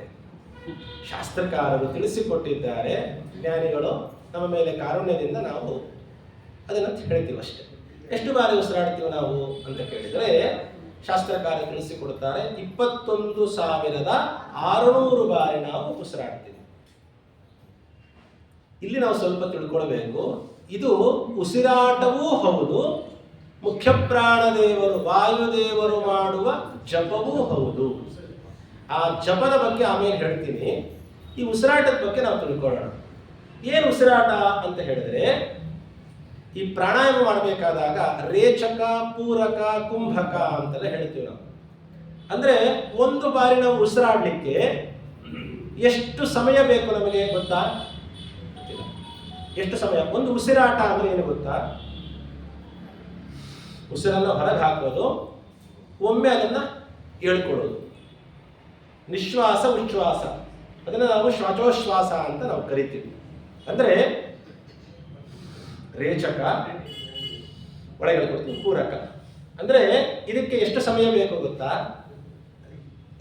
4 ಸೆಕೆಂಡ್. 4 ಸೆಕೆಂಡ್. 2 ಸೆಕೆಂಡ್ ಹೊರಗೆ ಹಾಕ್ಲಿಕ್ಕೆ, 2 ಸೆಕೆಂಡ್ ಒಳಗೆ ಹೇಳ್ಕೊಡ್ಲಿಕ್ಕೆ. 21,600 ಬಾರಿನೇ ಅಂತ ಯಾಕೆ ಹೇಳಿದ್ದಾರೆ ಅಂತ ನಾನು ನಿಮ್ಗೆ ಹೇಳಕ್ ಹೊರಟಿರೋ ವಿಷಯ. 21 ಆಗಿರ್ಬೋದು, 22 ಆಗಿರ್ಬೋದು. 21,600 ಯಾಕೆ ಅಂತ ಕೇಳಿದರೆ, ವೈಜ್ಞಾನಿಕವಾಗಿ ಶಾಸ್ತ್ರೀಯವಾಗಿರುವಂತಹದ್ದು 4 ಸೆಕೆಂಡ್ಗೆ ಒಂದು ಉಸಿರಾಟ. ಸೊ 1 ನಿಮಿಷಕ್ಕೆ ಎಷ್ಟಾಯ್ತು? ಹಾಗಾದ್ರೆ 1 ನಿಮಿಷಕ್ಕೆ 15 4 60 ಸೆಕೆಂಡ್ಗೆ 15 ಸತಿ ಆಯ್ತು. 4 ಸೆಕೆಂಡ್ಗೆ ಒಂದು ಬಾರಿ ಉಸಿರಾಟ ಆದ್ರೆ 60 ಸೆಕೆಂಡ್ಗೆ 15 ಬಾರಿ. 60 ಡಿವೈಡೆಡ್ ಬೈ 4 ಮಾಡಿದ್ರೆ 15 ಬಂತ ಆನ್ಸರ್. ಸೊ 15 ಬಾರಿ 1 ನಿಮಿಷದಲ್ಲಿ ನಾವು ಉಸಿರಾಡ್ತೇವೆ. ಹೀಗೆ ನಾವು ಲೆಕ್ಕ ಹಾಕ್ತಾ ಹೋದ್ರೆ 15 ಬಾರಿ 1 ನಿಮಿಷಕ್ಕೆ, ಅದಾದ ಮೇಲೆ 1 ಗಂಟೆಗಾದ್ರೆ 900 ಬಾರಿ ಆಗುತ್ತೆ. 1 ಗಂಟೆಗೆ 900 ಬಾರಿ ಆಯಿತು.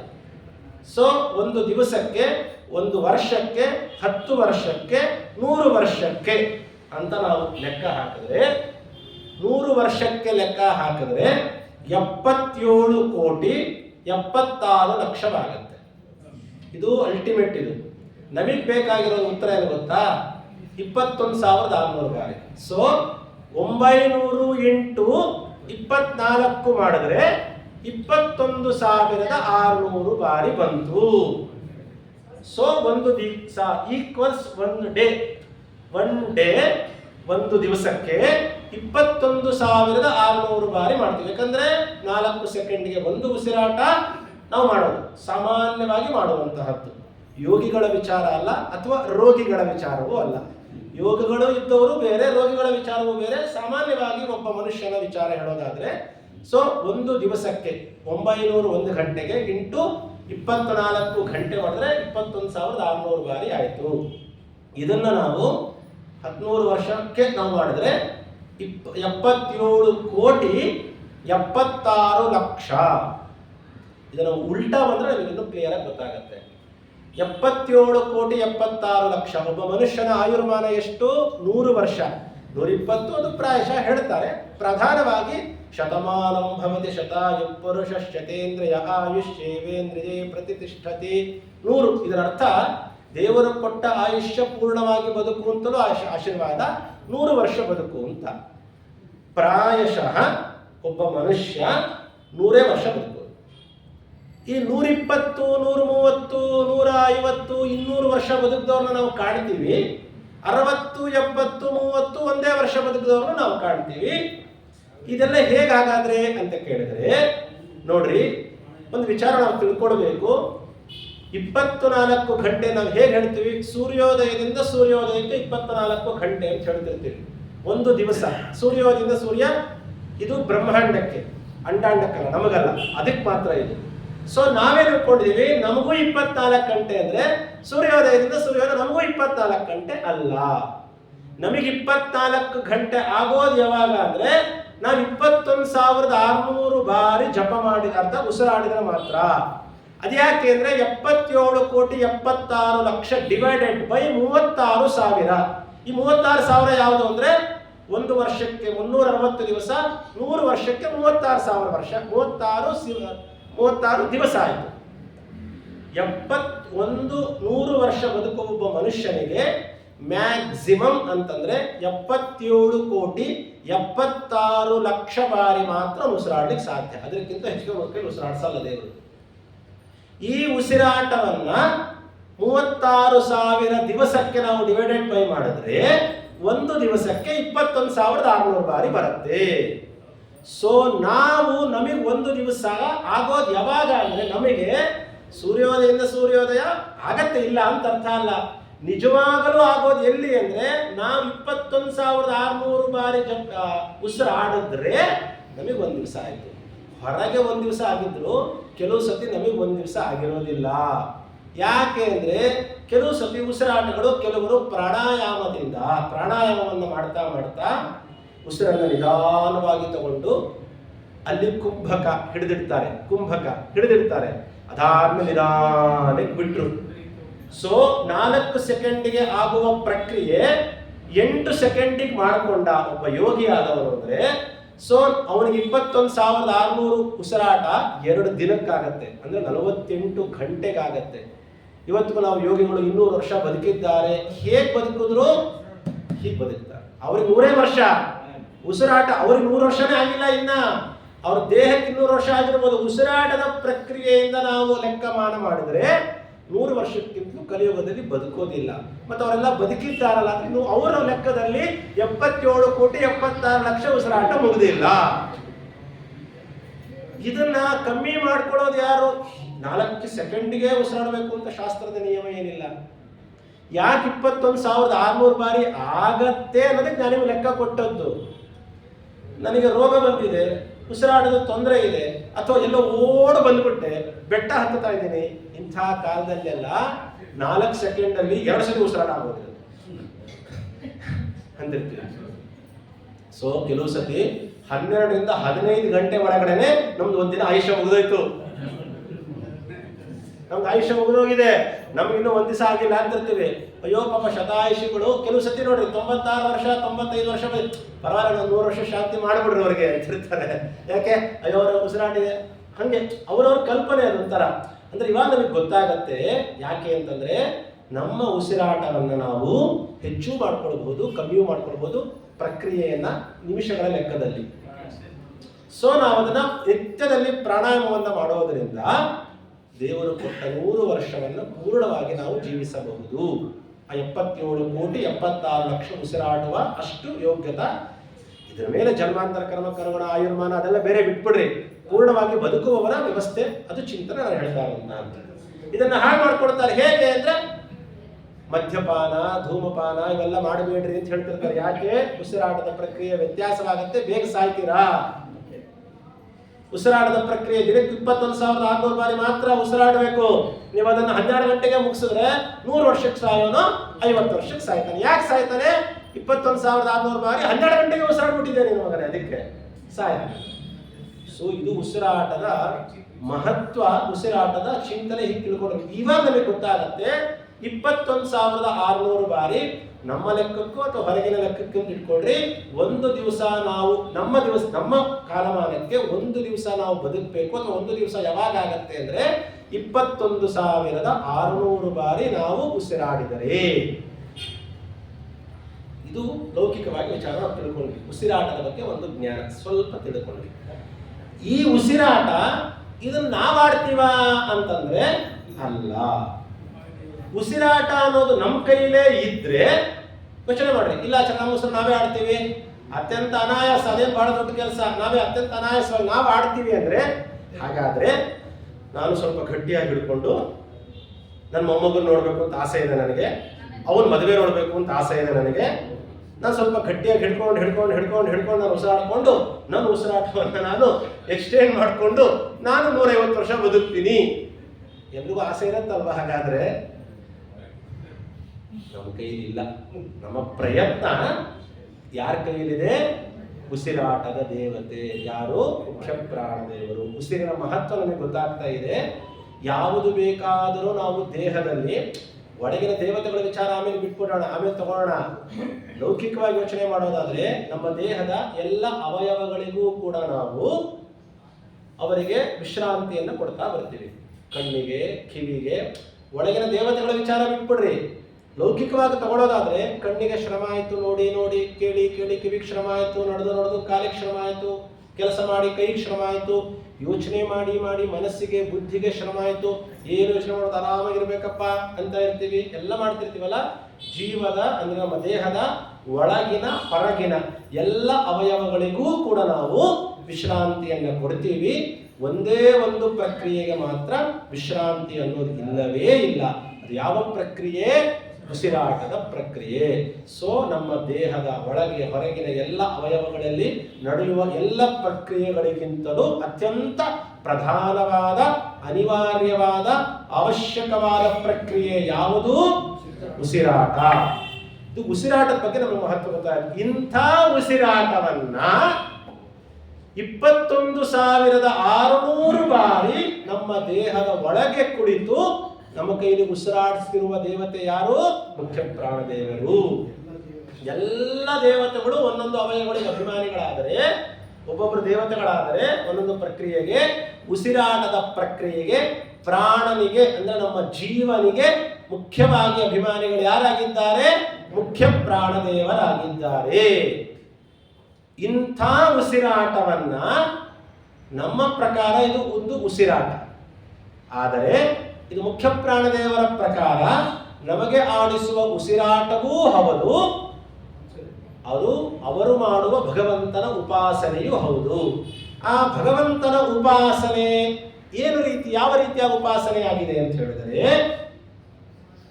ಓಂ ಹಂಸಸ್ಸೋಹಂ ಸ್ವಾಹ ಅನ್ನುವ ಹಂಸ ಮಂತ್ರದ ಜಪವನ್ನು ಮಾಡ್ತಾ ಇದ್ದಾರೆ ಮುಖ್ಯ ಪ್ರಾಣದೇವರು. ಪ್ರತಿಯೊಬ್ಬ ಜೀವರಾಶಿ ಒಳಗೂ ಕೂಡಿತು.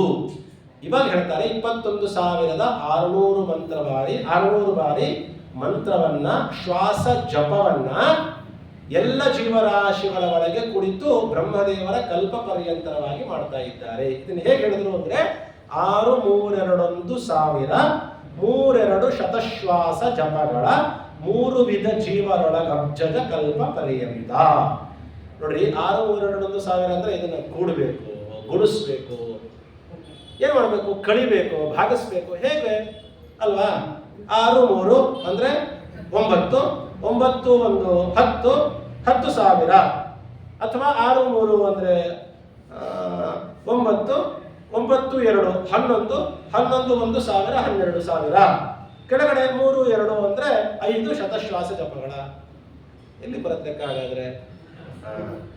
ಶಾಸ್ತ್ರದ ಜ್ಞಾನ ಇದ್ದಾಗ, ವೇದಗಳ ಉಪನಿಷತ್ತುಗಳ ಜ್ಞಾನ ಇದ್ದಾಗ ದಾಸರ ಮಾತುಗಳು, ಅವರ ವಾಕ್ಯಗಳು ಅರ್ಥವಾಗತ್ತೆ ಅನ್ನೋದಕ್ಕೆ ಇದು ಒಂದು ಬಹಳ ದೊಡ್ಡ ನಿದರ್ಶನ. ನನಗೆ ಗಣಿತ ಗೊತ್ತು, ನನಗೆ ಇನ್ನೊಂದು ಗೊತ್ತು, ಮತ್ತೊಂದು ಗೊತ್ತು, ನನಗೆ ಕನ್ನಡ ಗೊತ್ತು, 6 3 ಅದೇನು ಬಹಳ ದೊಡ್ಡ ವಿಚಾರ ಅಂತ ನಾನು ಹೇಳಲಿಕ್ಕೆ ಅಂತ ಕೂತ್ಕೊಂಡ್ರೆ ಸಾಧ್ಯ ಇಲ್ಲವೇ ಇಲ್ಲ. ಶಾಸ್ತ್ರದ ಹಿನ್ನೆಲೆ, ಗುರುಗಳ ಅನುಗ್ರಹ, ದಾಸರ ಅನುಗ್ರಹ ಇತ್ತು ಅಂದ್ರೆ ಇವೆಲ್ಲ ಗೊತ್ತಾಗ್ತಾ ಹೋಗುತ್ತೆ. ಇದನ್ನು ತಿಳಿಸಿಕೊಟ್ಟಿದ್ದಾರೆ. ಇವತ್ತು ನಮಗೆ ಹೇಳ್ತಾ ಸುಲಭವಾಗಿ ಕುತ್ಕೊಂಡು ಹೇಳ್ತಾ ಇದ್ದೀವಿ ನಾವು. 21,600 ಬರಬೇಕು. ಹೇಗೆ ಅಂದ್ರೆ 6 3 ಅಂತ ಏನಿದೆಲ್ಲ 6 × 3 ಮಾಡ್ಕೊಳ್ರಿ. 6 3 18. ಅದಾದ ಮೇಲೆ 6 3 2 1 ಅಲ್ಲಿ ನಾವು ಕೂಡಬೇಕು. ಅದನ್ನ 18 2 20, 20 + 1 21,000. 6 3 2 1,000. ಅದ್ರ ಕೆಳಗಡೆ 3 2 ಶತ ಅಂತಿದೆ. 3 2 ಶತ ಅಥವಾ 3 2 ಶತ. ನೋಡ್ರಿ 3 + 2 ಮಾಡಬಾರ್ದು ಇಲ್ಲಿ. ಮತ್ತೇನ್ ಮಾಡಬೇಕು? 3 × 2 ಮಾಡಬೇಕು. 3 2 6, 3 2 ಶತ, 6 ಶತ ಅಂದ್ರೆ 600. ಹಿಂಗೂ ಲೆಕ್ಕ ಮಾಡಬಹುದು. 3 2 ಶತ ಅಂತ ಬಿಡಿಸ್ಕೊಳ್ಬಹುದು. 3 × 2 ಶತ ಅಂದ್ರೆ 200. 3 × 200 600. ಹಿಂಗೂ ಬಿಡಿಸ್ಕೊಳ್ಬಹುದು. 3 2 ಶತ. ಇದನ್ನ ನಾವು ಏನಂತಿದೀವಿ? ಶ್ವಾಸ ಅಂತ ಕರೆದ್ವಿ ಅಲ್ವಾಪ, ಅಂದ್ರೆ ಉಸಿರಾಟ ಅಂತ ಕರೆದ್ವಿ ನಮ್ಮ ಲೆಕ್ಕಕ್ಕೆ. ಆದ್ರೆ ವಾಯುದೇವರ ಲೆಕ್ಕಕ್ಕೆ 3 2 ಶತ ಶ್ವಾಸ ಜಪಗಳ ಅಂತ ಕರೆದ್ರು. ಏನು ಜಪ ಅಂದ್ರೆ ಅಂತ ಕೇಳಿದ್ರೆ, ಮುಖ್ಯ ಪ್ರಾಣದೇವರು ಪ್ರತಿಯೊಬ್ಬ ಜೀವನಲ್ಲಿ 3 ವಿಧ ಜೀವರೊಳಗೆ, 3 ವಿಧ ಜೀವರು ಯಾರ್ಯಾರು? ಸಾತ್ವಿಕರಾಗಿರುವ, ರಾಜಸರು, ತಾಮಸರು, ಯಾರೇ ಆಗಿರಬಹುದು, ಅನಂತ ಜೀವರಾಶಿಗಳ ಒಳಗಡೆ ಶ್ವಾಸ ಜಪ ಮಾಡ್ತಾ ಇದ್ದಾರಂತೆ. 21,600 ಬಾರಿ ಒಂದು ದಿವಸಕ್ಕೆ ನಮ್ಮ ಪರವಾಗಿ ದೇವರ ಹತ್ತಿರ ಕುಳಿತು ಭಗವಂತನ ಜಪ ಮಾಡ್ತಾ ಇದ್ದಾರೆ. ಯಾವ ಜಪ ಅಂದ್ರೆ ಹಂಸ ಜಪವನ್ನ ಮಾಡ್ತಾ ಇದ್ದಾರೆ. ಹಂಸ ಜಪ ಮಾಡ್ತಾ ಇದ್ದಾರೆ. ಹೇಗದು ಜಪ ಅಂದ್ರೆ ಹಂಸಃ ಅಂತಿದೆ. ಹಂಸ, ಈ ಕೋಗಿಲೇನೋ ಕಾಗೆನೋ ಇಂಥ ಜಪ ಮಾಡಬೇಕಾಗಿತ್ತಲ್ಲ. ಹಂಸ ಜಪ ಅಂದ್ರೆ ಇದೆ. ಹಂಸ ಇಲ್ಲಿ ಪಕ್ಷಿಗಳ ವಿಚಾರವಾಗಿ ಹೇಳಕ್ ಹೊರಟಿರೋದಂಥದ್ದಲ್ಲ. ಹಂಸ ಅಂತಂದ್ರೆ ಭಗವಂತನ ಗುಣಚಿಂತನೆಯನ್ನ ಮಾಡ್ತಾ ಇದ್ದಾರೆ. ಭಗವಂತನ ಗುಣಚಿಂತನೆಯನ್ನ ಮಾಡ್ತಾ ಇದ್ದಾರೆ. ಈ ಹಂಸಕ್ಕೆ ಅನೇಕ ಅರ್ಥಗಳು, ಅನೇಕ ಮಹಿಮೆಗಳೆಲ್ಲ ಇದೆ. ಪ್ರಕೃತ ನಮಗೇನ್ ಬೇಕೋ ಅಷ್ಟು ಮಾತ್ರ ನಾವು ತಗೊಳ್ಳೋದಾದ್ರೆ, ನೋಡ್ರಿ, ಹಂ ಅಂತ ಹೇಳಬೇಕಾದಾಗ ನಾವು ಉಸಿರನ್ನ ಹೊರಗೆ ಹಾಕ್ತೀವಿ. ಸಹ ಅನ್ಬೇಕಾದಾಗ ಉಸಿರನ್ನ ಒಳಗೆ ಎಳ್ಕೊಳ್ತೀವಿ. ಹಂ ಸಹ.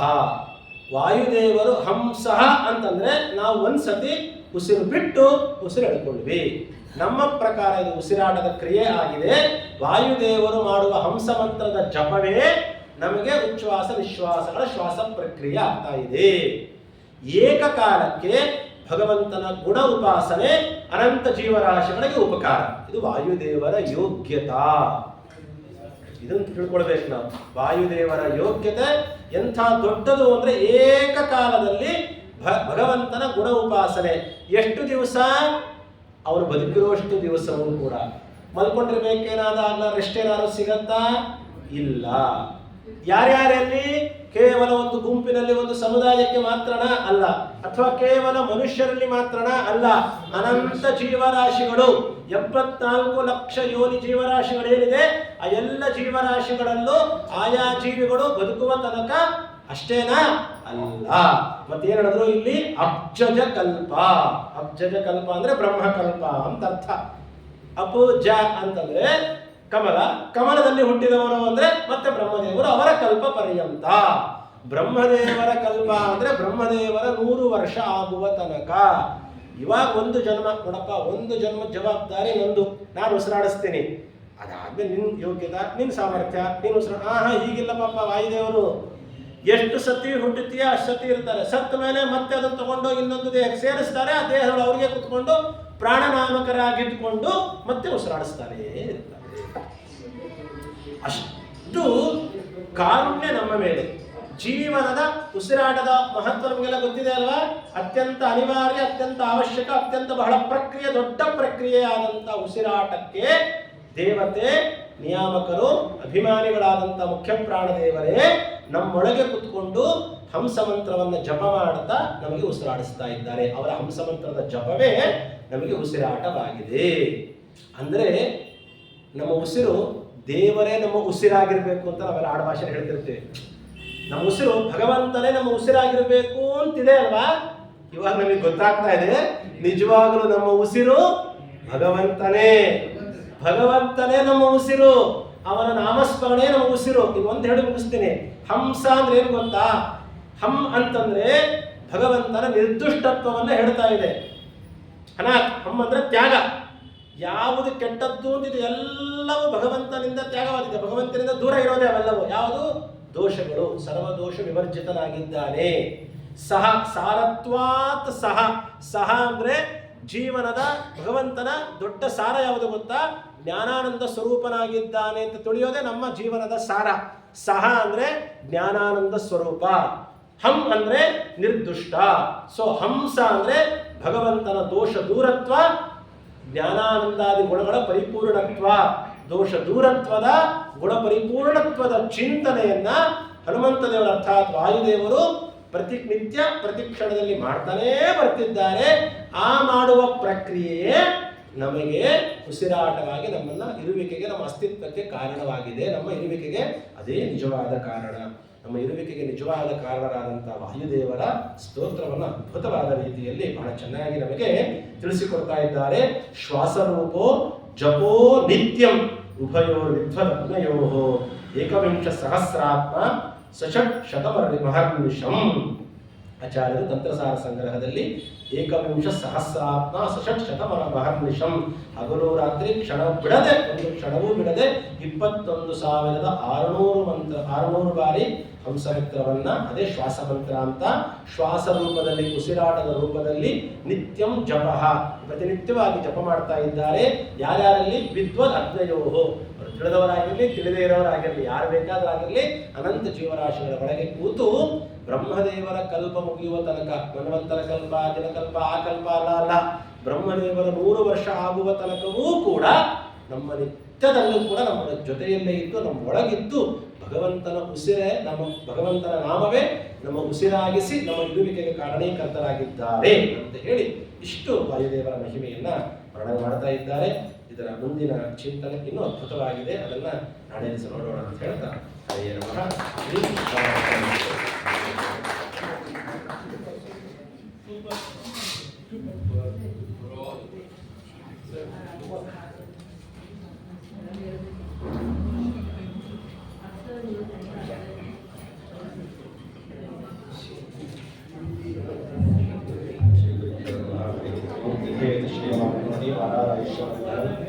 नक्षत्राभ्यते वाहनं युगापदोनिवारणं करणाकार्यसिद्धिश्च पञ्चाङ्गबलमुत्तमं एतेषां श्रवणं नित्यं गङ्गास्नानफलं लभेत्. शालिवार्षिक 1947 विश्वावसुनाम संवत्सर दक्षिणायन हेमंत ಋತು ಮಾರ್ಗಶಿರ ಮಾಸ ಕೃಷ್ಣಪಕ್ಷ ದ್ವಾದಶಿ ಭೂಮವಾಸರ ಅಂದರೆ ಮಂಗಳವಾರ, ಸ್ವಾತಿ ನಕ್ಷತ್ರ, ಅತಿಗಂಡ ಯೋಗ, ಕೌರವಕರ್ಣ, ಉದಯಾತ್ ಪೂರ್ವ ಹರಿವಾಸರ 4:23 ಪರ್ಯಂತ, ಧನುಷಿ ರವಿ ಷಡಶ ಅಶೀತಿ ಪರ್ವ ಪುಣ್ಯಕಾಲ, ಪಾರಣೆಗಿಂತ ಮೊದಲು ಜಪ, ತರ್ಪಣ ಹಾಗೂ ದಾನ.